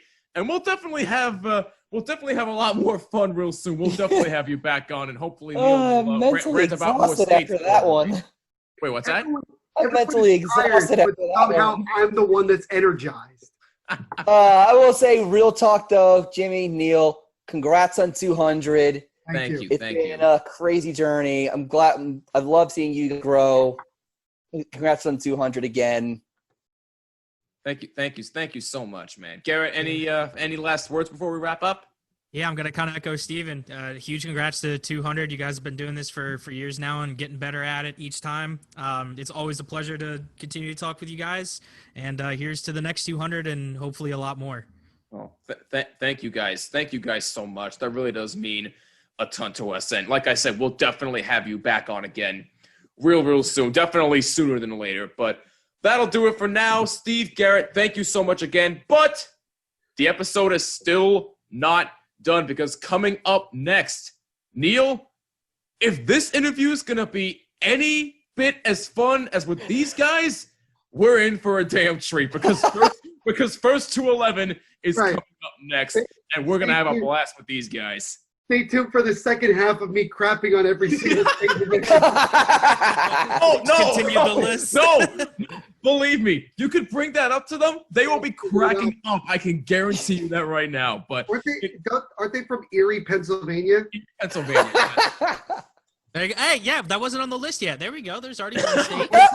There's another one. There we go. That's on the list, I guess. No, I mean, like you talk about Pennsylvania real quick. Cheesesteaks are overrated. There, I said it. I don't even. All right. That's enough. That's enough here. Rocky is all right. We gotta cut him off now. Hold on a minute. What'd you say? I said Rocky is fictional. Oh my God. Rocky, you have a statue of a movie character. Okay. You bet we use that as answer when we play the Union. Right. Okay, so before anybody gets crucified, that's it for us for now. Steve, Garrett, on a serious note again, thank you both so much. Thank you both for all of your support. It really does mean a lot to us. Reception was a joke. Oh, my God. But anyway, Steve, Garrett, thank you again. We'll definitely have you both back on real soon. But again, do not go anywhere because coming up next, First to 11. If it's any bit as fun as with these guys, it's going to be a damn treat. Stay tuned. We'll be right back.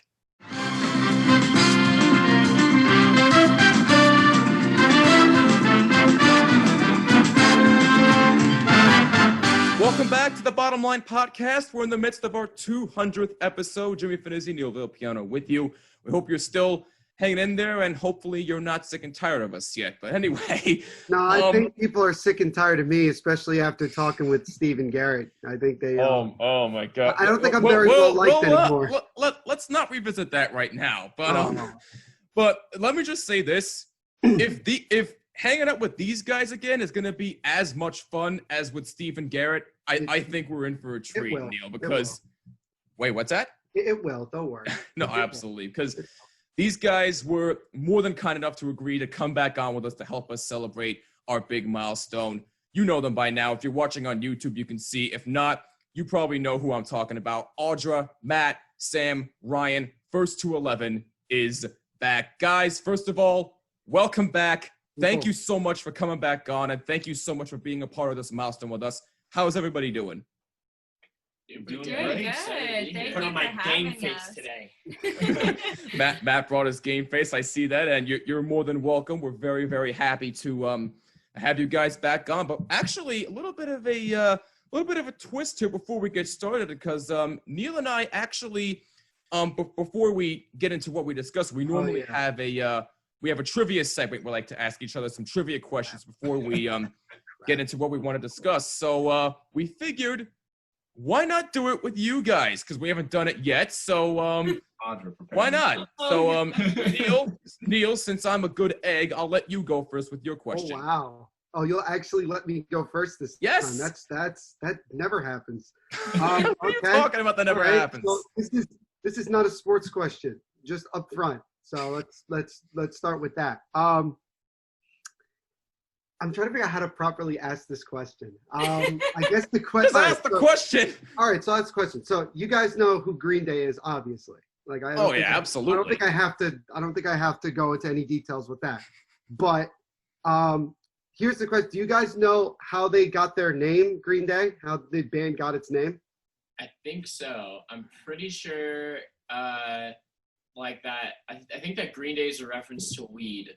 I'm pretty sure it has something to do with like has something to do with like a day that they would all like hang out and just go get high or something. Yep, that's exactly it. I got it. It said the way it go. Here's how it reads. It says Billy Joe Armstrong had the nickname $2 Bill in high school because he sold joints for $2.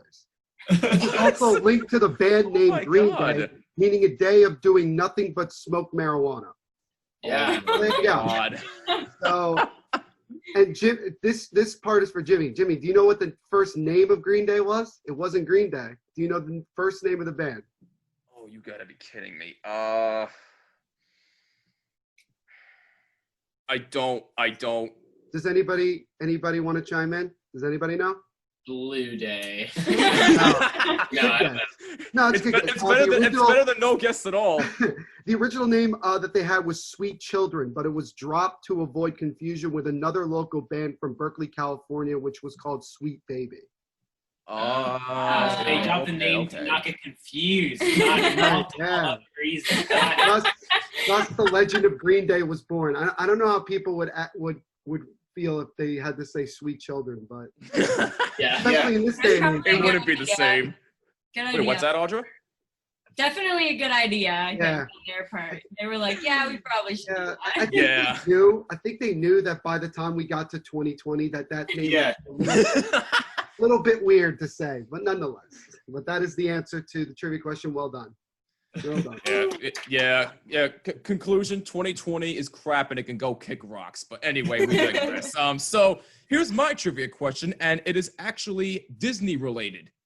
So, all right, I'm done. Bye. I'm so scared. Get back here! Come on. I don't watch Disney. I might be the only person on this planet that doesn't watch Disney. Well, don't ruin the fun for everybody else. Wait, Sam, you don't either? No, we're supposed to be doing something related to Disney and the cover, and I don't know the characters. I don't know. Exactly. They were like, boy. What character do you want to dress up as? And I said, I don't know. I can't wait for this. All right. This is not going to So, I think this one should be relatively easy, but we'll see how this plays out. Lilo and Stitch is the answer, isn't it? Wait, what's that? Lilo and Stitch is the answer, isn't it? No, it's not. So here's the question. What was the first original Disney song to win an Academy Award for Best Original Song? How is that an easy question? Under any circumstance, how is that an easy question? I did say relatively, right? I feel like it has to be like the When You Wish Upon a Star one. Is that your final answer? I don't know. That's like the first one I can think of. I'm going to Disney World. It wasn't hi ho, it's off to work we go. No, that was definitely not that one. Maybe a dream is a wish your heart makes. Oh wait, I think I know the answer. What? I'm Neil? gonna say it's way later. You know what? it's probably something recent. I bet it's like Let It Go from Frozen, isn't it? No, that is not it. That is not it. No. Colors of the Wind. No, that's not it, but good guess. I feel like it's from Lion King, Beauty and the Beast, or what's it called? What's the other, like, The Little Mermaid. I feel like it has to be from one of those three. One of them? Come on. What is That's not it either, no. Okay, wait a minute. Is it from the original Mickey Mouse cartoon? Nope. Steamboat Willie? No. Steamboat Willie? It's Steamboat Willie. It's the Steamboat Willie thing. No. It's like... No, I got it. It's the outro from Mickey Mouse Clubhouse. All right. All right, I give up. But, I don't know. Audra, what was your initial answer that you gave? When You Wish Upon a Star. That was it. That would happen to be correct. That is correct. There you go. Well done. Why did you let it go? Of course, that's something from Pinocchio back in the 1940s. That is absolutely correct. And we all know where it goes from there. History has been made. Yeah, it's what happened. It's the song that goes on when you win the Super Bowl MVP and they ask you what you're going to do next. I'm going to Disney World. It's like laser pointers all over you. Like, you better get this answer right. Question. There no, you go. Not even that. You got to say it right too. You can't even say it wrong. You got to say it exactly the way that they pay you to say it. My favorite is when the quarterbacks and stuff don't have any kids and are young. Because, like, when Peyton Manning said it, I mean, the dude's got kids. He probably will have a good time at Disney World. It makes sense. Right. Like, that's true. That's true. Patrick Mahomes is just like, I'm like 25. So like, why am I going to Disney World? Heck, you are a kid. You can go in at the time of your life for all I care. The best one, go look at Tom Brady the first time he won the Super Bowl. Because that's really funny. He's like 21 years old, and he's like, yo, I can drink, and I'm going to Disney World. Yes. I remember that. Little did he know he would say that another 5 times. Have you ever seen the Shaun White thing where after he like won gold or like won the X Games, they're just like, yeah, so like how did you celebrate? And he was like, oh, we had green room service, we had drinks, whatever. And they're like, wait, you're 17 or something. And he's like, I'm talking about Mountain Dew, baby. Oh wait, I do remember the Mountain Dew. Oh, that was such a meme. I remember that. Oh my god, that's great.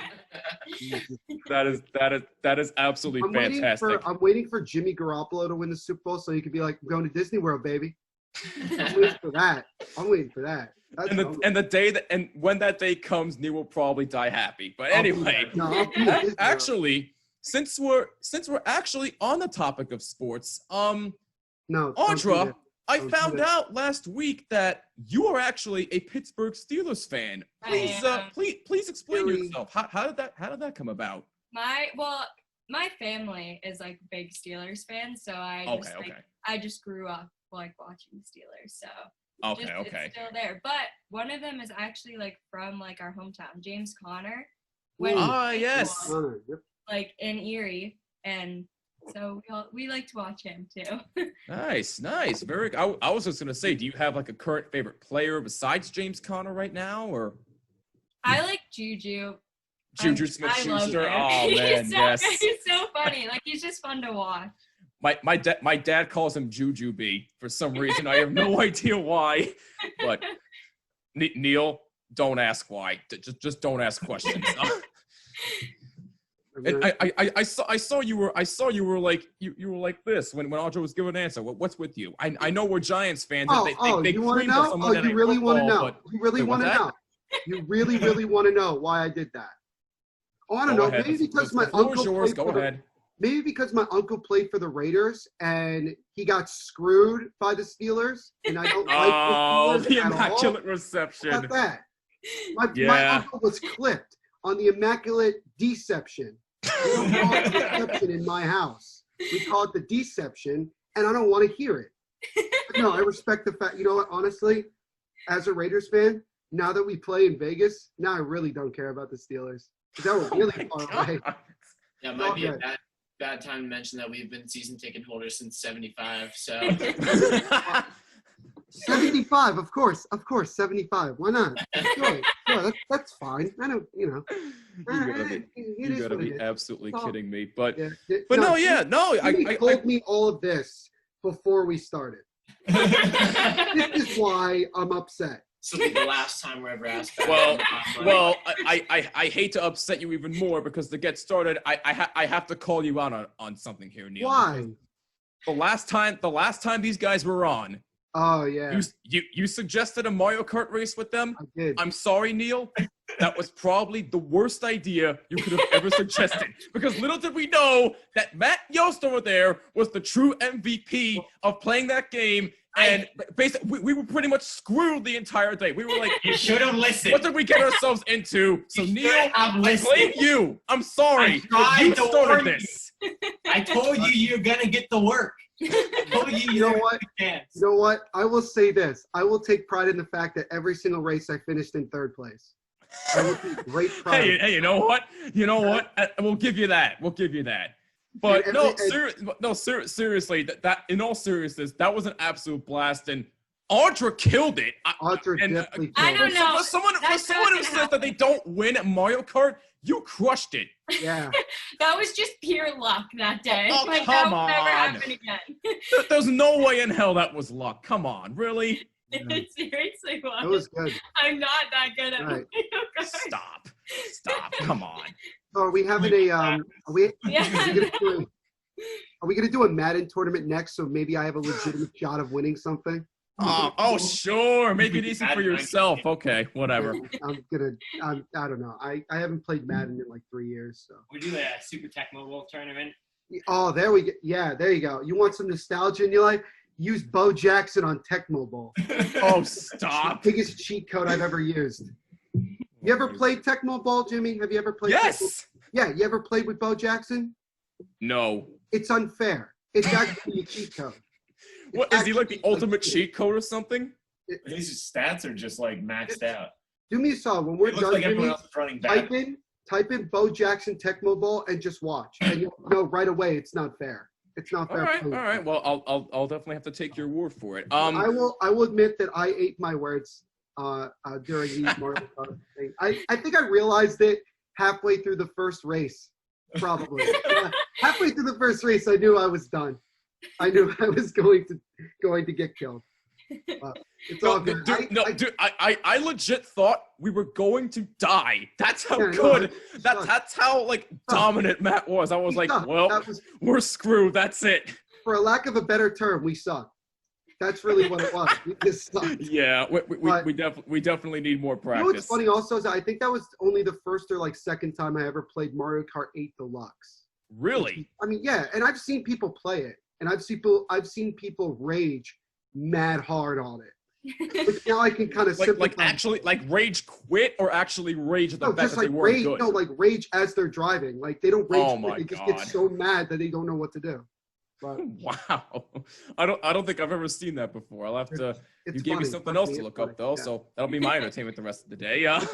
I gave you some homework so that for episode 201 we can discuss what you found. I didn't realize I was going back to school for episode 200, but I digress. Hey, we can do it virtually now, so it's all good. That's true. But no, yeah. One of the reasons we wanted you guys to come back on, not only to be a part of the celebration, and again, we thank you all very, very much for doing this. I was gonna suggest if you have any questions that you wanted to ask us about the podcast, like maybe a little bit of a twist here and there, please feel free to ask us. But I actually wanted to address a question that Ryan brought up during our interview last time, because I heard you subtly ask this question, and I completely ignored it because I was too busy yapping on, so I apologize about that. But I heard you ask, where did this podcast come from? So I just wanted to answer that quick, if you didn't mind. Oh, yeah. You're going to bring this up again? Wait, what's that? You're bringing this up again? Well, I feel bad because, like I heard him suddenly ask the question. I feel bad for not initially answering it. I did listen, by the way, to the first episode. Oh, you did? I want you to know that. I want you to know. Don't worry. We'll get into that in a little bit. But to now fully answer your question, Ryan, I guess my love for sports came. Well, I've been in love with sports my whole life, ever since I was a baby. I guess like 96, I grew up a big Yankee fan, so that's when my love for sports came about. I guess the idea for doing like my own like sports show came about back, I want to say it was sophomore year of high school, because there's a guy on YouTube who also does a sports thing. His name is JR Jackson. He calls himself JR Sport Brief. He does his own thing where he gives his own opinions on sports. And he would always have this line where he say, bottom line is. So that kind of gave me the idea where, hey, that would be a great idea for a podcast name. But when I literally looked this up. I'm not joking when I say this. I looked up sports podcast ideas, bottom line. Little did I know there were like 300 other results with that same name. So I decided how could I come up with that without, people getting confused? And that's where I came up with the idea. Just search my first name, you will find it. So that's pretty much the origin of the Bottom Line podcast. But it actually didn't start as a podcast, and that wasn't the original name. Just like you guys, your original name wasn't First to 11, it was M4. The original name actually came, it's actually pretty funny. It actually came on YouTube, was where I first started off. I came off as the Red Zone analyst. So yeah, looking back on that now, my high school years, you thought the first episode of this podcast I sounded like a wimp? Go back and look up Red Zone analyst on my original YouTube channel. I sounded like such a baby and so nervous. I literally wanted to quit. That's how cringeworthy it is to watch back at it. So, yes, to answer your question, Ryan, that is the origin of the Bottom Line podcast. Nice. Can I roll that right into like the question I wanted to ask you guys about the 200th episode? Sure. Yeah, no, go ahead.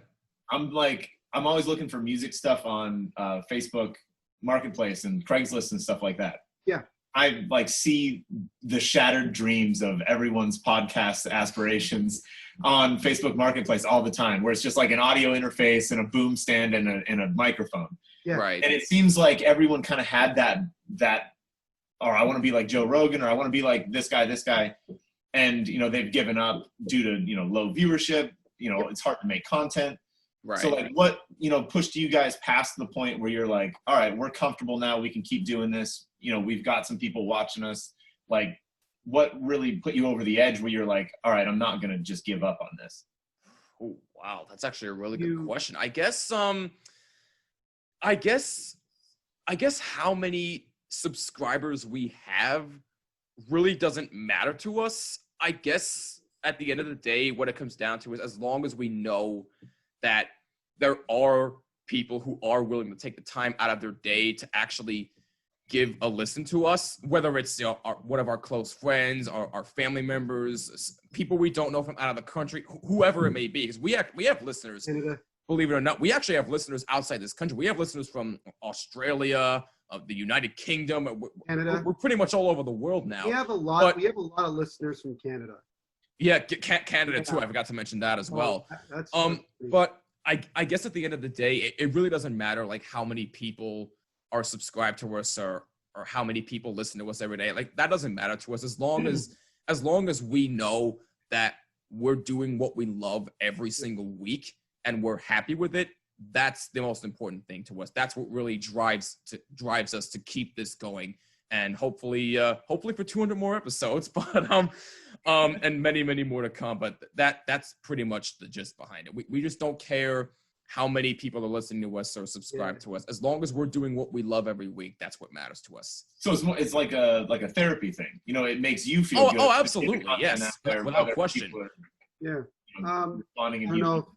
I don't know if I can add anything to that. No, please, Neil, go ahead. The first thing that people need to understand is that I haven't been part of the Bottom Line podcast since the beginning. I've actually only been on here for about almost a year now. It's pushing I think like another week or two, and it'll be about a year since I started doing this. No, I think we brought this up before, because October last year was when I officially announced that you were going to be my co-host, and so, you officially popped on as my co-host one episode. I think it was the first week of November, I want to say. Okay. So November will be 1 year. All right, cool. Yeah. So, for me, it's just another place for me to talk about things that I really enjoy talking about. And, I think Jimmy brought it up very well that it really doesn't matter, if one person's listening, 100 people listening, or nobody's listening.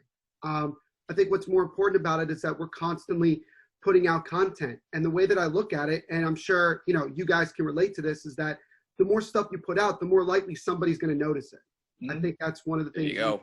Even if you feel like you're not gaining a lot of attention, you actually are, because the more stuff you have, the more it's going to branch out to people, even if you think it's not. I think that's one of the things that comes. And I, for me personally, I do a bunch of different things. I do Bottom Line. I have my own podcast and YouTube channel. I work for a hockey podcast network. I'm an author. I do a bunch of different things, primarily because I'm trying to get my name out there as much as possible. Even if I feel like it's not working, I continue to do it every single week. And there's good motivation to that, because even if people, aren't listening, there's a lot of people that really support what you're doing. Even if they're not, I guess I would say they're not, they don't listen to it every single week. I was literally going to say, what is your answer so bad they had to cut you out? What happened there? No, I mean, it's, everybody has people within their world, whether it's family, friends, coworkers, whatever you want to say, that support you. They may just not listen to everything that you do on a daily basis. There's nothing wrong with that, because it shows that there are people out there that really want to see you succeed and really want to see you do well. So that's the important thing to remember, is that you always have somebody, just even one person, you always have somebody that supports you no matter what. So, it's just the constant motivation of being able to talk about what we want to talk about, knowing that we're making progress every single day. We're getting better every single week. That's the reality of it. So yeah, it's my little. That was very well put, and that's exactly it. Like I said, no matter how many people are listening to us, as long as we're doing what we love, that's really what matters to us. Like that's all we really care about. Cool. That's cool. Okay, I have one for you guys. Go for it, Audra. We talked about this a little bit, I feel like, in the last episode that we were on, but I want to know now, like, for sure. Okay. Which sport is your favorite to talk about, like each of you, on the podcast? Oh goodness! Oh my God! Jimmy, you want to go first on this one? You're really killing us here, aren't you? For me, it's easy. For me, hands down, very easy. No, for me, it varies, because I'm a fan of all different sports. Football, baseball, hockey. Those are the three main that I love to talk about. So it varies for me. Basketball. But if I had to pick a number one to talk about, it would definitely be hockey, because I've been a baseball fan longer than I've been a hockey fan. But when it just comes to the adrenaline of watching a hockey game and how fast it goes, that's the kind of stuff I love to talk about. I love to dissect every single play, dissecting who's doing what, who's having a good game, who's having a bad game on the ice, how the goaltender is doing. So if I had to pick a number one right now, it would definitely be hockey for me. I kind of piggyback a little bit off Jimmy. I have interest in all sports: baseball, basketball, football, hockey, soccer. I watch a good amount of all of them. But just like Jimmy, I would say hockey is number one. First of all, one thing that Jimmy forgot to mention is that he and I are also co-workers on the broadcasting team for the Jersey Shore Whalers junior hockey team. He's the play-by-play guy. I'm the color commentator. And we are able to do that together. And we talk about hockey a lot. We bring it up numerous times on the podcast. We talk about it a lot when we're, together. We've been to about one game, 2 games together, I think. We've been to 2 NHL games, I believe, together. I think so, yeah. Yeah, I went to a Rangers game with you, and then I think you went to a Devils game with me. Time. Tables turned, because I'm a Ranger fan, you're a Devil fan, so it's not working out for both of us. So we have that. But yeah, speaking from my own, my own self, is that, I'm the host of the Devil's State of Mind podcast, which is the New Jersey Devils-based podcast on the Hockey Podcast Network. I just started working there. Go subscribe to that, by the way, if you're not already. I like to self-plug every now and then. But yeah, you are the co-host for a reason. You're allowed to self-plug anytime you wish. Exactly. But yeah, I mean, I have a job basically that I talk about hockey, and it's because I'm that passionate about it. I know a lot about it. I think I can argue to say I know more about it than Jimmy, but that's my opinion. Nonetheless, we can argue about that another day. I'm not going to get into that here. Yeah, well, we argued about it a little bit last night, but that's okay. That's true. Yeah, I mean, I would say hockey would probably be number one on my list. And I know for a fact that there is and I think we did talk about this, I believe, in the last time we spoke to you guys, that there is a junior hockey team, the Erie Otters. Erie Otters, right? Yeah. That's right. That's fun fact. Connor McDavid was the star player for them for a while. Yeah. Wait, really? Junior, yeah, he played in Erie. I actually didn't know that. Wow. Yep. Okay. Yeah, for a few years. Yeah, we would, because I may have mentioned this last time, but my family, we were like a billet family for a while, past like 3 or 4 years. And so we had players living with us, and we got free tickets, and we would like go to games, and we would hang out with like Connor's family at like the barbecue before the game and stuff. That's awesome. Yeah. Yeah, so like that's definitely the furthest United States team in junior hockey. I know the other one is the Seattle Thunderbirds. Right. They played in Seattle. There isn't that many, but the fact that there's one that far away from everybody else, because if you look at the junior hockey map for the OHL, the Quebec Major Junior Hockey League, and the Western Hockey League, yeah, the Erie Otters are far away from everyone else. Yeah. Far away. Traveling is probably not fun for them. But yeah. But nonetheless, yeah, I would say hockey without a doubt. So. Yeah, are they doing not to kind of derail, but because you bring up that they're so far away, aren't they doing like a Canada only like junior hockey league, or they're making all the OHL teams that are in the United States, aren't they making them like relocate to Canada for this next year or something? Yeah, they are, because they're going to try to do a bubble like the NHL has been doing for the Stanley Cup playoffs. Right, yeah. I know that the World Juniors is also going to be doing a bubble in Western Canada, I think in Edmonton, and I forgot the other area nearby there, but they're going to be doing that because it wasn't Vancouver, was it? No, it wasn't that far away. Okay. But basically, the NHL is doing what the junior hockey leagues are doing what the NHL did, and it's like, hey, you know what? If it ain't broke, don't fix it. That's there the you way go. That's it. It worked out. It's been working out. You got game 3 of the finals tonight. It's worked out, and there's no reason that they can't do this. And look, we still got a long way to go to find a vaccine for COVID-19. So you got to do this stuff if you want to continue to have sports happen, even if it means no fans for a year and change, which is tough, but it is what it is. That's the way. Yeah, I've got nothing for that one. I'm just gonna keep my mouth shut on that. But anyway, if anyone else has a question, please feel free to chime in. I'll take this next question. So go ahead, Matt. Everybody has growing pains when you start anything.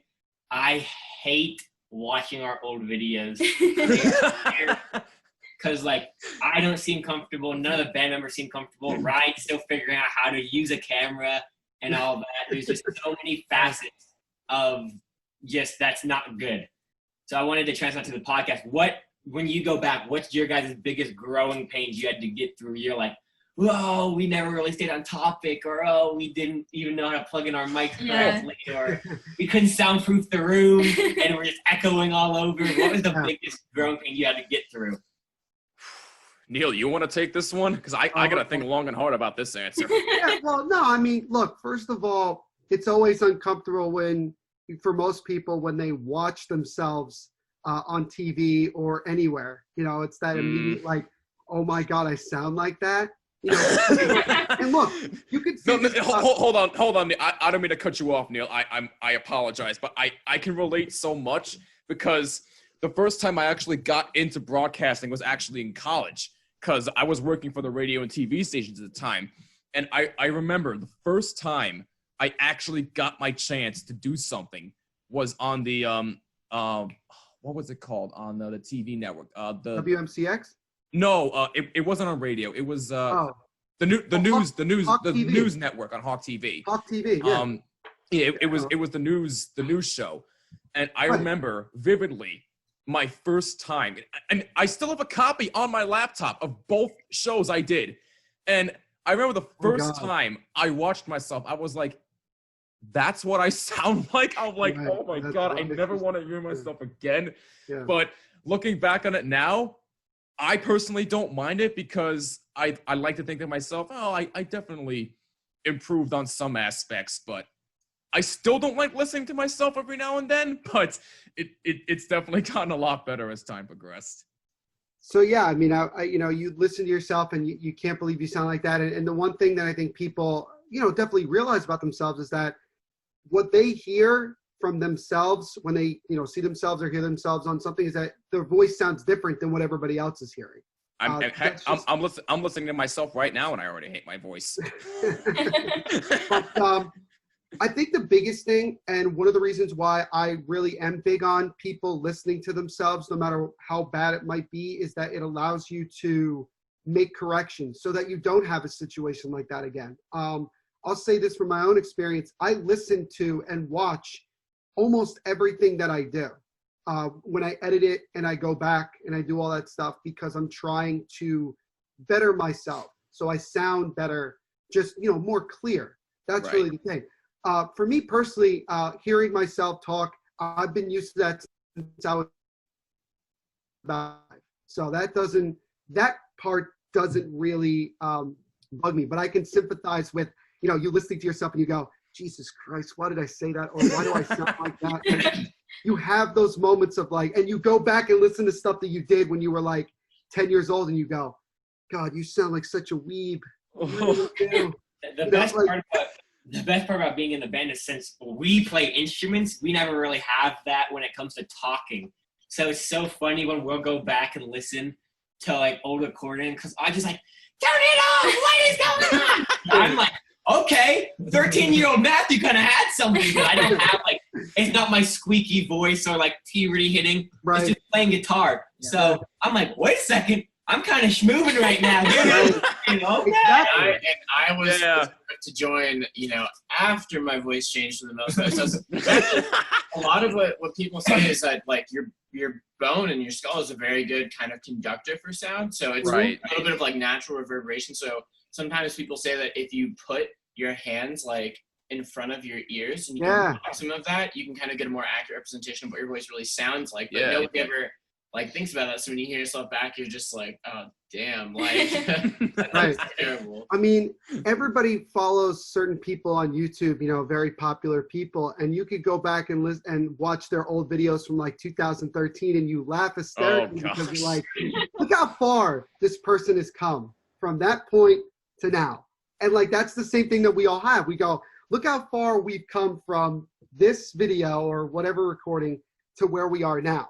And it's amazing, like you amaze yourself because you realize, wow, I've really, really improved in many, many, regards. And I'm sure everybody here can relate to that. Is that absolutely something that you did 5 years ago, and then you compare it to what you're doing now, you say, I've clearly improved. Any people, whether it's singers, broadcasters, anybody, they'll tell you that if they listen to an old recording of themselves and then they listen to something that they do now, they will say right away, I've certainly improved. I've gotten better over time. And that's basically what it is. But, it's always fun when you decide to take a trip down memory lane and wonder to yourself why the hell you were speaking like that. But hey, it's all part of growing up. It's all part of learning while you're, living your life. And, that's kind of how it goes. No, I could definitely relate to that. I'm sure you guys can relate to that as well. I know Audra can, especially because I know you just put out a excuse me, you just put out your most recent video on your new YouTube channel. And by the way, if you aren't subscribed to her and if you're not subscribed to First to 11, what the heck are you doing? You should subscribe to them already and follow them on Spotify as well, please. But I know so desperate saying that. Please do it. I got to plug in something here, but no, seriously. But I know Audra put out a video on her new YouTube channel when she was listening back to her old performances from herself and her First to 11 days, M4, and I was watching. I was like, maybe I could learn something from listening to myself there. But Audra, when you made that video, like, what was your mind thinking? I hated it. I hated it so much. I was like, even just going like through all the videos and trying to like pick out which ones I wanted to put. in that video, I was like, this is the worst thing ever. I never want to do this again. But it is weird to just like be able to go back, and I'm sure you guys feel the same way. Like everything you've done, it's just like on the internet. So you can go back to the very beginning and just kind of see how much you've changed since you started. I don't know. I think it's pretty cool. And I could definitely relate to that. I think the worst part about it too is also that once it's on the internet, there's no like getting rid of it. No, but it's still someone's gonna find it and be like, oh hey, check this out. Oh yeah, I was that kid like 10 years ago, and you just go, yeah, I'm glad I'm not that person anymore. You know what I mean? But, you know, I can. It's always a good time to take a trip down memory lane. No, absolutely. So if anybody else has a question, please feel free to ask. My question was originally, how'd you get him? And that was kind of answer. I guess the next like 1st to 11 like special is, how old are you guys? Okay. Oh, okay. So we're playing 20 questions now. God Almighty. Okay, this is where we're gonna go. But no, if you truly want me to answer this, I will. But you know what? Hold on, Jimmy. Before you do that, how old do you think we are? That's what I want to know. How old do you guys think we are? There we go. I'll go last. Come on, take a guess. Nice twist, Neil. Nobody's gonna try. I mean, he said 96 earlier. Jimmy said 96 earlier. I'll go 25 each of you. I was gonna say like 25, 26, yeah. All right. Well, Jimmy, why don't you tell the people how old you are? 1 year off for me. I'm 26. 1 year off. You were close. And you guys said that I'm 25? Yeah. All right. It must be the beard that I'm starting to grow. I'm actually 23. I'm actually 23. So, shocking, ain't it? I know. Trust me. I've had times where people say, "Oh, you must be 18," and I'm like, "Yeah, thanks." Yeah, thank you. Hell, dude, I will gladly take that as a compliment any day of the week. I don't. Well, I've been telling me that I've looked the same maybe, for 4 years. Right. Maybe when I'm walking down the street in my hometown and a cop wants to know how old I am and they think I'm 18 when I'm actually 23. Wait, what? How about that? That's how I feel. Wait. Did a cop really ask you that? One time, like a year ago, the cop asked me like, you're a little young to be walking like by yourself, and I was just like, wouldn't that be okay? Like, it's like I gave him my license. He didn't ask for it. I actually gave it to him, and I'm like, here. And he goes, oh, you're 22, and I go, yeah. And he goes, okay. And then he left. That was the end wow. Oh my god. That was the end of the story. Like, wow. That's unbelievable. I had to sit there like the statue where the pondering man statue and just ponder that like for 5 minutes. Like, do I need to just grow a beard to like make sure that people don't think that I'm that young? Just to make yourself look older? Okay, I'll play along. And even now, people are shocked when I go, oh, I'm 23. They all had the same reaction when I said I'm 23. Just then. It was just like, wow. Oh my god. It's just like they all have the same reaction 1st to 11 just had? Yeah, I know. I saw it. I saw them all be like, oh wow, he's only 23. He was so off. Yeah, it's fine. Audrey's been 17 for like 4 years, so I respect that. Oh my god. It's amazing how when you have that situation where you definitely know that you're older, but people still don't think it. They still think you're the same age that you were 4 years ago. Yeah. Yeah, pretty much. Actually, before you guys continue to ask questions, if you have any more, we actually have a question for you, but not from us. It actually comes from a good friend of ours and one of our biggest supporters. His name is Andrew Huntington. He has been on our podcast before, and on it last week, I believe. Yeah. I think it was last week or a couple weeks ago. He said he's a big fan of you guys, first of all. So he says thanks for what you're doing. And he asked you this question. I know you guys obviously can't play shows right now because of COVID and everything, but what has been your guys' favorite place to perform at? I think I asked this question like the last time they were on here. Did you ask that? I think I did. I couldn't confirm if you did, but now he's asking it. Yeah. But I don't know. I mean, the best sounding place, like we do the Celebrate Erie thing. Mm-hmm. Right, yeah. Festival in our town. Right. Everyone shows up. I think like the crowd size is like 40,000 or something like that. And being able to be up on that stage and look down your hometown, just sea of people, and hear your voice, your instrument just like echoing down the street for everybody to hear. That's pretty cool. To just hear like, a slight movement of my hand can just make this sound rocket down the street for like a mile. I think that's really cool power to have, that like you've just got all that wattage behind you. I honestly think though the last show that we played right before we went into quarantine, we played at just like a bar in Erie, and there were so many people there, but like everybody was just so into it, and it was just like a really fun show. Like everybody was singing along and like up like dancing in front of the stage. It was just fun, like to be able to play. And of course we remember that because it's the last one that we played, like the most recent one. But that one was really fun too. I think what makes that one probably my most fun as well, in comparison to what Ryan was saying, is that like when you're playing like Celebrate Erie, there's a bunch of people like running around, and like you got to be careful of like people's equipment and all that. There's 100 million bands trying to set up all for the next day and all that, and there's just so much to do. Like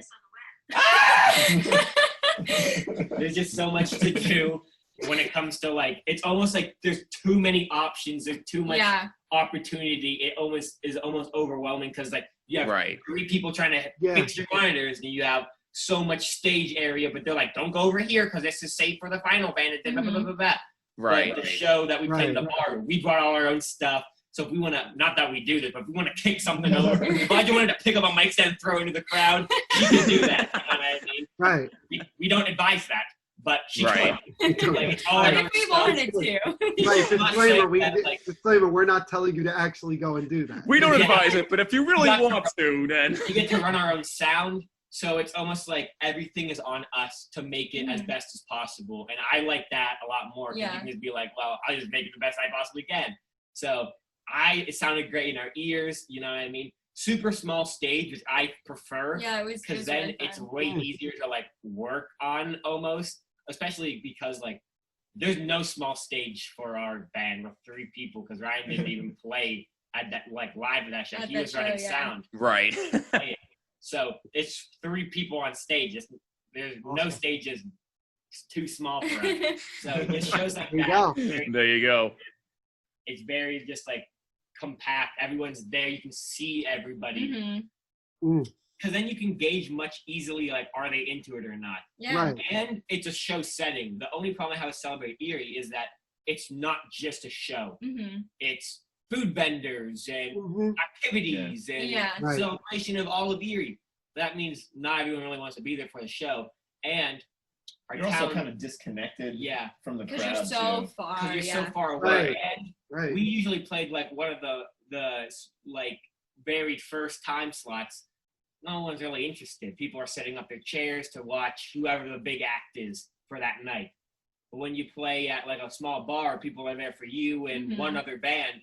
It's a lot more interesting though. People want to be there. The energy is a lot higher. Yeah, they specifically are there to see you, and it's just cool to see that. Kind of. So that way, I don't mean to cut you off. I apologize, but it seems to be much easier to connect with the fans that way. Am I right? Yeah. Oh, yeah. Gotcha. I mean, it's kind of amplified too, because like our domain is the internet. Like our videos, we don't get to like see the whatever many people that just viewed our video. We're just like, oh, it's cool. It's a number on our screen. But so when I don't know, at least for me, when I get to play shows and there's like very high energy and lots of people there who like after the show maybe want to like come talk to you. I'm like, so excited. Yeah. I think my favorite part about people asking us about like afterwards, like how many views do your like channel actually get? Yeah. And our actual stat is on Thursdays when we put out our video, in 24 hours, think if every single person in our town watched our video in one day. Like that's our stat.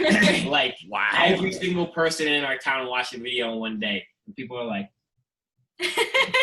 what? And I'm like, yeah, bro. Come on. That's actually pretty amazing, though. Not gonna lie. What's Beaver Stadium? Is that 100,000? Yeah, it's 100,000. Oh, okay. Yeah, it was like when we were first starting the band, and I was trying to explain to them like how many people watch our videos, because we had a drummer that was in Penn State and we were picking him up. Right. And we drove by the stadium and I was like, everyone goes to these games. It's like a huge event, you know what I mean? And the entire town like surrounds this thing. And we were on our way to New York and I was like, that's how many how many people watch our videos every single day. Even if we didn't put one out, that's how many people watch our. Wow. And that was like 2 years ago. Yeah. So we're now like 4 or 5 times that sometimes. Oh, that is impressive. But it's that's think about like amazing. A sold out Wembley Stadium or a Beaver Stadium or something like that. That's the amount of people that are watching our stuff, which is it's really hard to comprehend. Wow. That like that's going on right now. Even for us, yeah, like we don't even think about that all the time, so it's weird. No, that's actually really, really amazing. I find that to be very, very impressive. But anyways, so again, if you guys have any more questions, please feel free to ask. I'll give you a little we'll go into sports too. I don't know a lot about sports, I'm very sorry. No, go ahead, Matt. Go ahead. If you had this position, what would you do if you had this? So I'll give you if you had this position in sports. So you're the head of baseball. You're the lead. You control all of baseball. Baseball is the only real sport I know. For years, people have been complaining about dwindling fan attendance. We got to change this about the game. We got to change that. Blah, blah, blah. What changes are you making to baseball to increase fan attendance? That's a good one. Wow. Oh, my God. No, I'm going to be real with you, Matt. That might be the best question anybody has ever asked. That was amazing. And my God, that's tough to answer. Oh, man. You can take a little bit to think about. I know it's a loaded question. Yeah. I'm Neil, go ahead. All right, well, let's, first of all, the thing about it is that there isn't much with the speed of the game that we can do with the sport because it's just how it is. That's the first, problem that we have is that you can't change much of the sport to make it go faster. I know that, Major League Baseball has done things like have a runner at second to start extra innings. That doesn't really speed up the game. It could still, slow down. And then you have the whole situation with when you throw a pitch, you get the ball back, you have to set up. Players, particularly in baseball, are creatures of habit. So they got to do this stuff. But as far as getting more fans in, I think that if there was more of an interaction on social media, and especially using social media while you're actually at the game and having people be able to use both at the same time, I think would make it better. I think you also have to look at, how generations react to certain things, maybe doing tests and gathering as much information as you possibly can. So I think from that standpoint, just basically, involving social media. I know social media is very big in sports in general and even in baseball, but adding it even more, I think would go a long way. I think giving younger people more opportunities to, I guess, get activities that they can do to learn about the sport a lot more, learn about the players a lot more. And also, I think that MLB players need to be much more marketable. I don't think MLB players do a good job of taking, of getting sponsorships and, being on commercials and stuff. You only see guys like Aaron Judge and Mike Trout occasionally on commercials. But a lot of the time when we see athletes on commercials, it's usually NBA or NFL players. It's not hockey players. It's not soccer players. And it's certainly not baseball players. 100% agree on that. So the biggest thing I would do is I would want to have the players within MLB to be much more marketable, to be more open, to doing all these promotions, to constantly not just improve the game itself, but to improve, certain, products and things like that. And I think it would really work because history has shown with, sports athletes and, icons like that, it sells product. It does. It really, really does. So that would be the big thing that I would do to attract more fans to the game so that people can be like, oh, I remember him from that commercial. And then you actually find out who he is and you learn that way. I absolutely agree with you on that. And as far as starting off with a runner at second, if it was going in if the game was going to the 14th or 15th inning and so on, I'd completely understand. Because, it's probably 2 a.m. where some people are watching. They'd be like, okay, I'm actually getting sick and tired of this. Can we speed this up? So if it was in the 15th inning, I would say, okay, no issues. But the 10th inning, I'm not so sure about that because what are the odds that the runner is actually going to score when the guy hits the ball or not hit the ball at all? It's pretty much slim to none chance it's going to happen. It's a rarity that anybody actually gets a hit in baseball nowadays. But no, yeah, I 100% agree with Neil. But I would definitely, as far as starting with runners at second base, I would probably move it to later innings if that were to be the case. Could go either way. It could go either way. Now, these questions don't have to be sports questions. Just please fire away whatever you got. Is anybody pumped up I had a sports question in there. I had to. No, Matt, no. Honestly, you're the MVP for asking that question. That was the best question we've heard so far. Yeah. So thank you for that. Is anybody? I don't know. Have you guys ever been or heard of Asbury Park, which is in New Jersey? You know, the convention hall and things like that? No, I don't think so, no. Well, I just found out that apparently next year, Pearl Jam, along with the Smashing Pumpkins and is it the Avett Brothers? Is that the Avett Brothers? Yeah. Please tell me I said that right. Yeah, they're actually going to be performing at Asbury Park in New Jersey next summer. Is amazing. Oh my gosh. Yeah, I think they were trying to do it this year, but they couldn't. Billy Idol also is going to be there apparently. Oh wow. So they're bringing. Yeah, Asbury Park is known as like a really, really big place for bands, for music in general, because it's just, it's part of the Jersey Shore. It's like the main area. I guess that kind of brings me also to a question that I have for you guys is that, have you guys ever performed in New Jersey, like in any point of it? And if so, where was it? I guess would be the question I would ask. No, nothing in New Jersey. We've done New York City. I've played in New York City, like myself, but First to 11 only did it like for TV, like casting things or like contests. So it wasn't open to the public at all. Okay. We've only performed in Pennsylvania, Ohio, and I don't think we've even played in like Buffalo or New York or anything, really. I feel like we used to do stuff in New York, like for do Peak those and like Peak. Yeah, and then those like where were those? Oh yeah, Those that was in cheer Rochester. things. Yeah.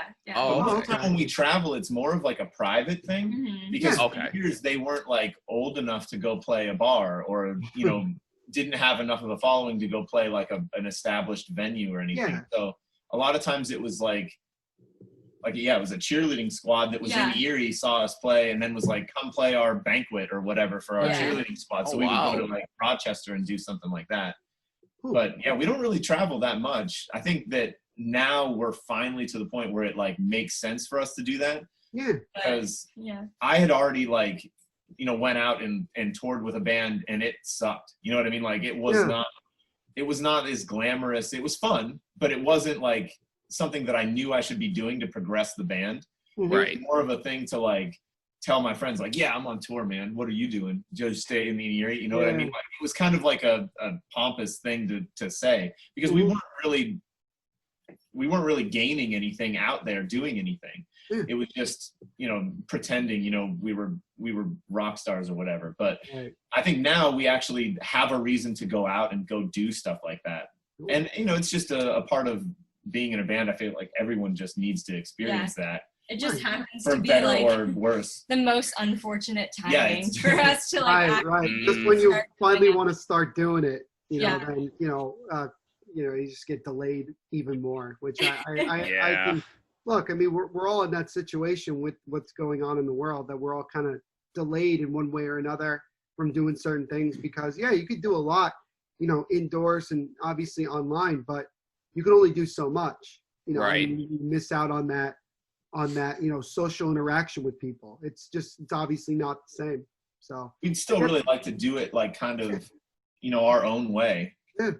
And not do like we're on the bus and we get off and then we play and then we get back on the bus and then we go to the next place. Like if we're going to go play shows, I think it'd be really cool to make the most out of it. Like stay in a city for a little bit, like hang out with the fans. Let's play, volleyball with them or whatever. I think that's kind of like how I picture it going is doing it a little bit less like the typical bands do and a little bit more like, let's try our own thing and meet with our fans and give them like something that's more than just a ticket and they see us and then we're gone. Right. I'd really like to put more into it than that. I don't know about you, Jimmy, but I think that they would absolutely love performing in Asbury Park at the Stone Pony and places like that. I really do. Are you? I give up my life savings to see that. Are you kidding me?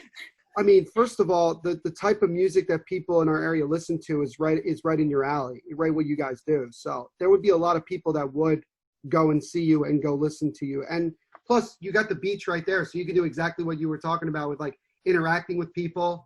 And obviously doing it in the summer might not be the best idea because of, the amount of traffic and venues that don't live in the damn state. Don't get us started with that. We could rant about Jersey traffic all day long. That's how bad it is. We're definitely going to do that a little bit smarter too. We took a truck into New York City, and I took a truck and a trailer into New York City one time. So when we tour, we're going to travel light. We're going to be in some sort of Swifty, easy to park kind of vehicle. Type of thing, right? That's smart. I wish more people had more common sense like you guys do. You say the word common sense, it's like nothing to most people. Well, that's true because the world lacks it nowadays, but I digress. Exactly. But yeah, I mean, I think it would be cool. And you guys, if you're going to try to travel, I would suggest trying to do something in Asbury Park if you can, because there are a lot of people that come, even during the winter time, that come to Asbury Park, and there's a really good crowd. There's something for everybody, I would say. Yeah, you'd actually be very surprised with how many people actually come to Asbury Park during the winter. I expected to be fully empty at the time because summer's the hot season there all the time. But during the winter, I mean, you'd be very surprised. Yeah, and there's still COVID-19, so I don't think a lot of people want to be out anyway. Probably not. And again, I've been totally wrong this whole summer. So what the hell do I know? Well, every tour, Live Nation, all those places are still not until 2021. So right. Yeah, exactly. Right. And that's why they moved that concert with Pearl Jam to next year because they were going to do it this summer, I believe, and they were just like, we can't even guarantee that we could do it in December. So. Right. Yeah. And by the way, Neil, you're wrong most of the time anyway, but we won't go there. I'm kidding. You knew I had to go there at some point, didn't you? No, that time I didn't see it coming. Surprise, that's for sure. Whatever. I'll take he knows what he signs up for every week. He knows. But seriously though, this is an absolute blast. If anybody has one or two more questions, feel free to ask. Get people hyped for the coming. What big improvements? What big plans do you have for the next 200 episodes? What improvements are you trying to make to increase viewership, increase your reach, increase the production value, whatever you want? Ooh, boy. Well, I guess for me, I would be I think we need to create a segment where I just dunk on one specific state every week. Oh, yeah. Hold on. Can we get into that real quick, please? Because all right. So we had on our friends Steve and Garrett before you guys, and apparently, because we were debating on going back to hockey real quick. We were debating on who the better goaltender was between Henrik Lundqvist of the New York Rangers or Martin Brodeur of the New Jersey Devils. And Neil and I both agree it's Martin Brodeur because he's obviously one of the greatest, if not the greatest goaltender to ever play the game. But nobody ever talks about it because nobody talks about having a hockey team in the state of New Jersey because it's constantly made fun of. So that gave Neil the unmitigated whatever to just dunk on every single state in America. I was like, is he gonna keep going? This is gonna be a 3-hour thing, isn't it? Hour, yeah. For a half hour, I decided to dunk on 5 or 6 states.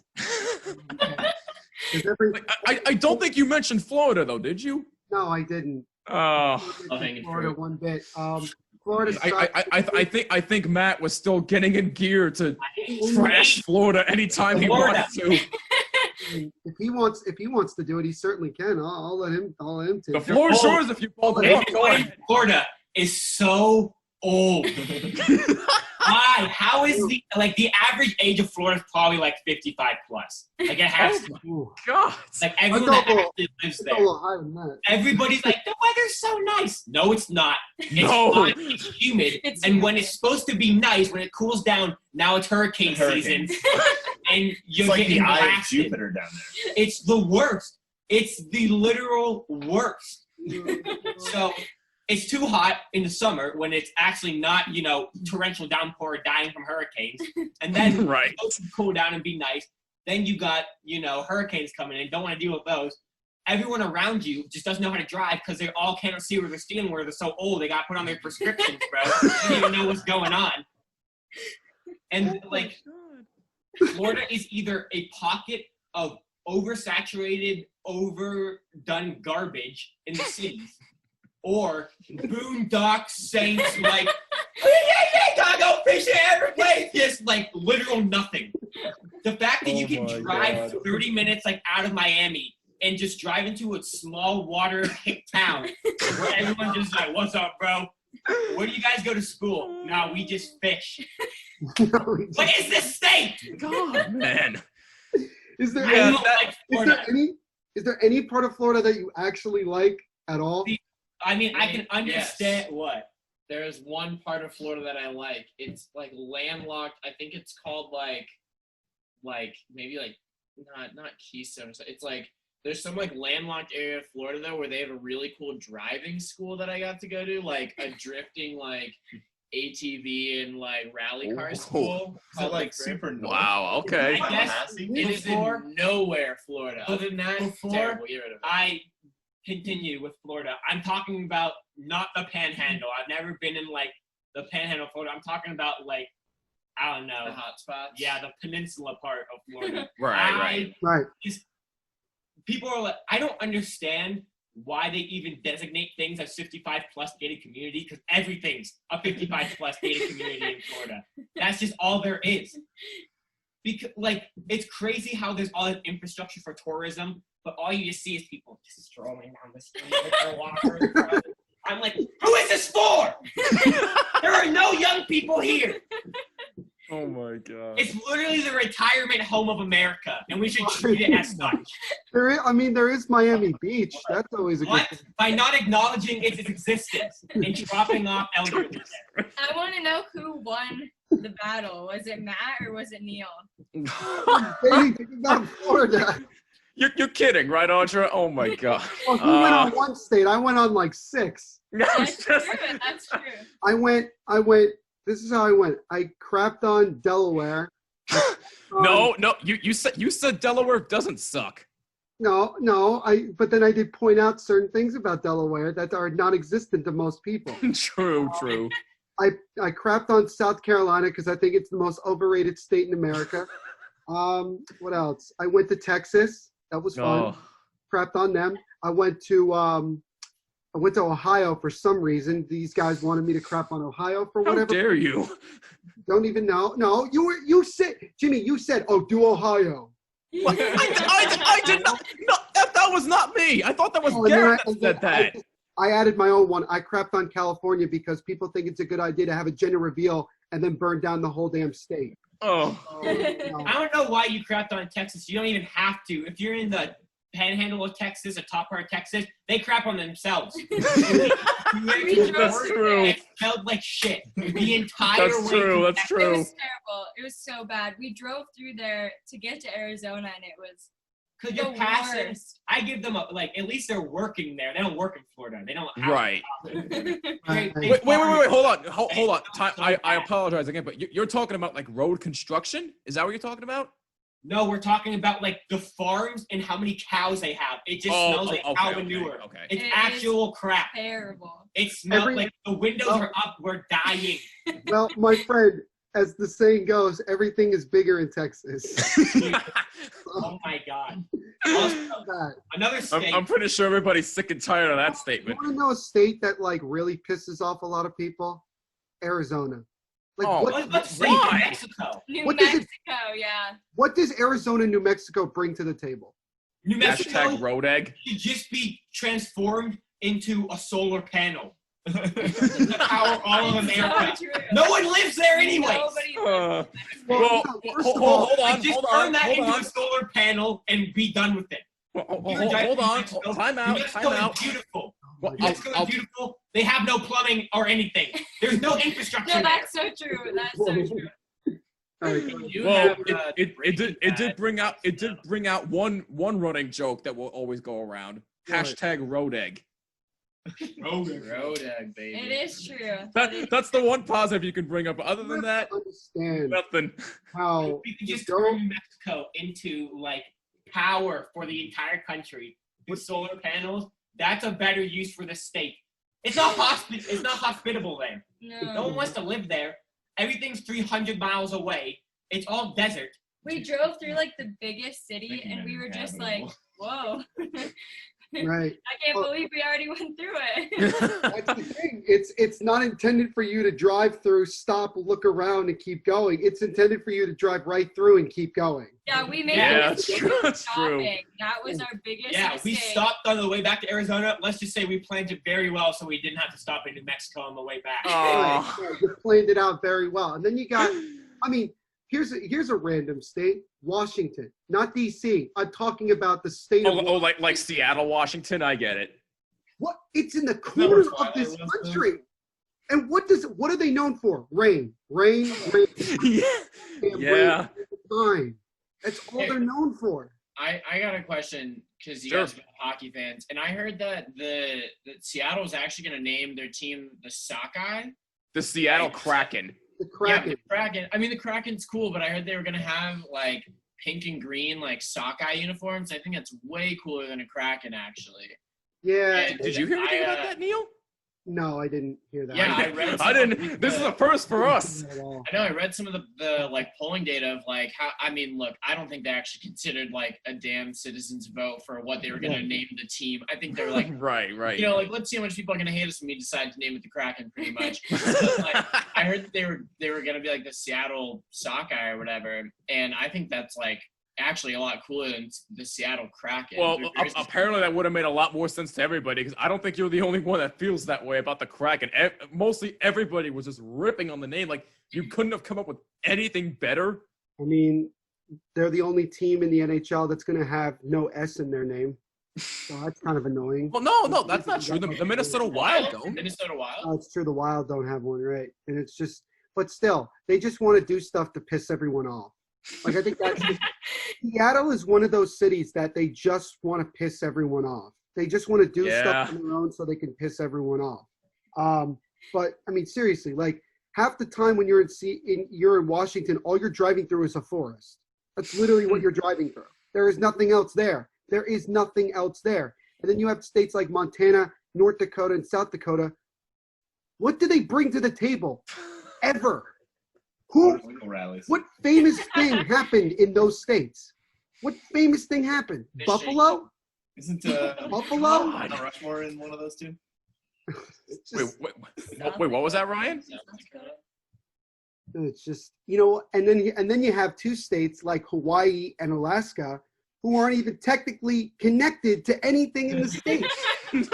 How did we think getting a state that's like so damn far away from any sort of civilization, and we're like, oh, let's take this because we're America, we could do whatever the hell we want.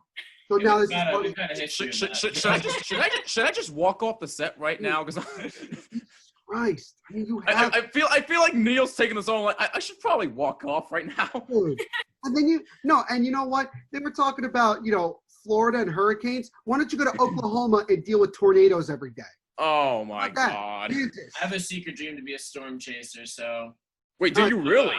Go to Oklahoma. You'll see a storm every other day. You'll be fine.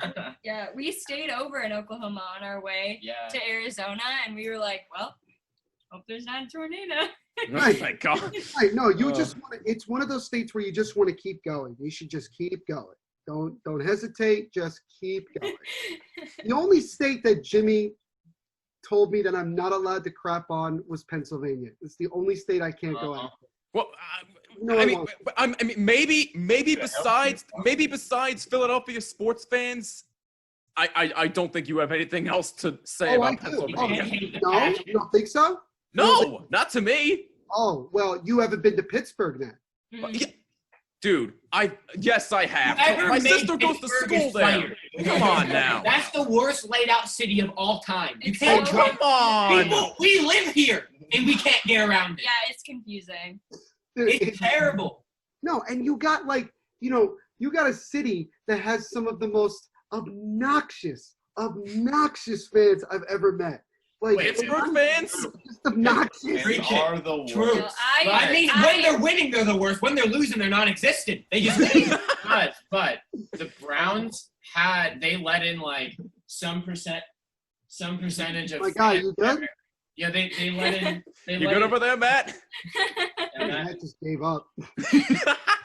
The Browns let in for an exhibition, like whatever, like 5,000 people or something, and they still had to kick people out for fighting. Yeah, when I went to a Browns-Steelers game, there were Browns fans in front of us who like tried to like pull my like little cousin like down the stands. Like, oh my God. And they got like kicked out of the game. Yeah. I mean, like. Well, that doesn't surprise me. Yeah, and I mean, it's just. I would say you started it because I think Browns fans are like the nicest people. It was in terrible. The world. We had like every time we've gone to a Browns game, it's like the worst experience ever. Pittsburgh brings the worst out of them. I don't believe it. I think you started it. No, it was so bad. When you really think about it, Pittsburgh is actually a pretty beautiful city. No, it is absolutely.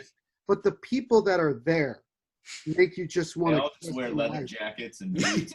Dude, bro. They think their city having a terrible layout builds character. It ruins clutches. Oh my God. No, it's. I guess. That's why I always go to Pittsburgh by train because I'm not driving through it. I'm not doing that. I've gotten used to driving to Pittsburgh.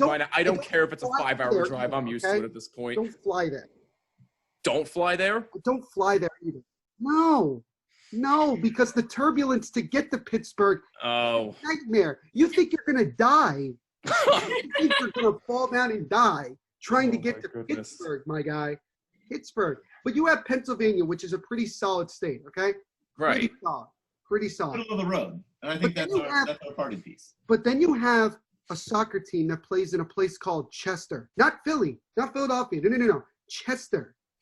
And they're called the Philadelphia Union. You're called the Philadelphia Union. You're a big enough team where you could play in someone else's stadium, yet you play in Chester.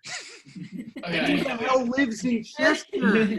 Oh my God. And the stadium's right next to the river, so you're cold as a mother. Yeah, that's true. In July, not October. In July. Dude, I don't know. I played for a soccer team in high school, and we were so, I don't know, poor that we couldn't have a team. So I had to play for like a different team in the city because we just couldn't. We got rid of, like, my high school doesn't even have sports teams, literally. And the stadium that's attached to my high school, a different team from like outside the city gets to go practice and play in like a beautiful turf. And we were so poor that we had to go play in like the torn up, like just like absolutely garbage field. And we used to beat them every year. So like, look, you can't exactly choose like where you're from. So I don't know. Beggars can't be choosers. The Philly Union have been around for like 20 plus years and they still play in the same place. You need to tell me they can't make money? Like they can't, I don't know. That's just, I mean, Philly is nice. I enjoy going there. I don't like the fans. They suck. They really, really suck. And they make you really mad. But Neil, we can agree on this though. PNC Park is probably one of the best ballparks I've ever seen in my life. Yeah. I mean, it's the best view of any baseball stadium I've ever seen. No question about it. The only bad part about it is that they are the home of an incompetent baseball team. Yeah, unfortunately. What do you want to, like, how far you want to go? They play in arguably the most beautiful ballpark in all of baseball, and their team sucks. Yep. Like, they got it because they're like, they drove a Honda Civic like into the ground. That's what they did with Three Rivers. Having two teams play there for so long, they just got, they're wise investors, I guess, when it comes to I guess so. But I guess the one thing that kind of not like annoys me, but I guess like bothers me a little bit about Pittsburgh is that I just don't, and no disrespect, but I just don't understand some of the slang terms that they use. Like, what does yins mean? Like, can you explain this to me, please? I understand your slang. You want to talk about communicate with you? You want to talk you about? You can clearly tell I'm not from Pittsburgh. I'm from New Jersey. I'm loud as hell. I know that. I just want to know your slang terms so I can know how to communicate with you better. You don't know That's about all I'm asking. You don't know about yinzers? No! Oh my god. No! I just can't believe I don't understand any Pittsburgh slang. I'm sorry. Can't believe they shut up half the city for pickles. I'm a big fan. Hey man, I'm not gonna bash Pickle Day, but I'm just surprised by it. I knew people liked them. I didn't think I liked them. They also play pinball pretty hard.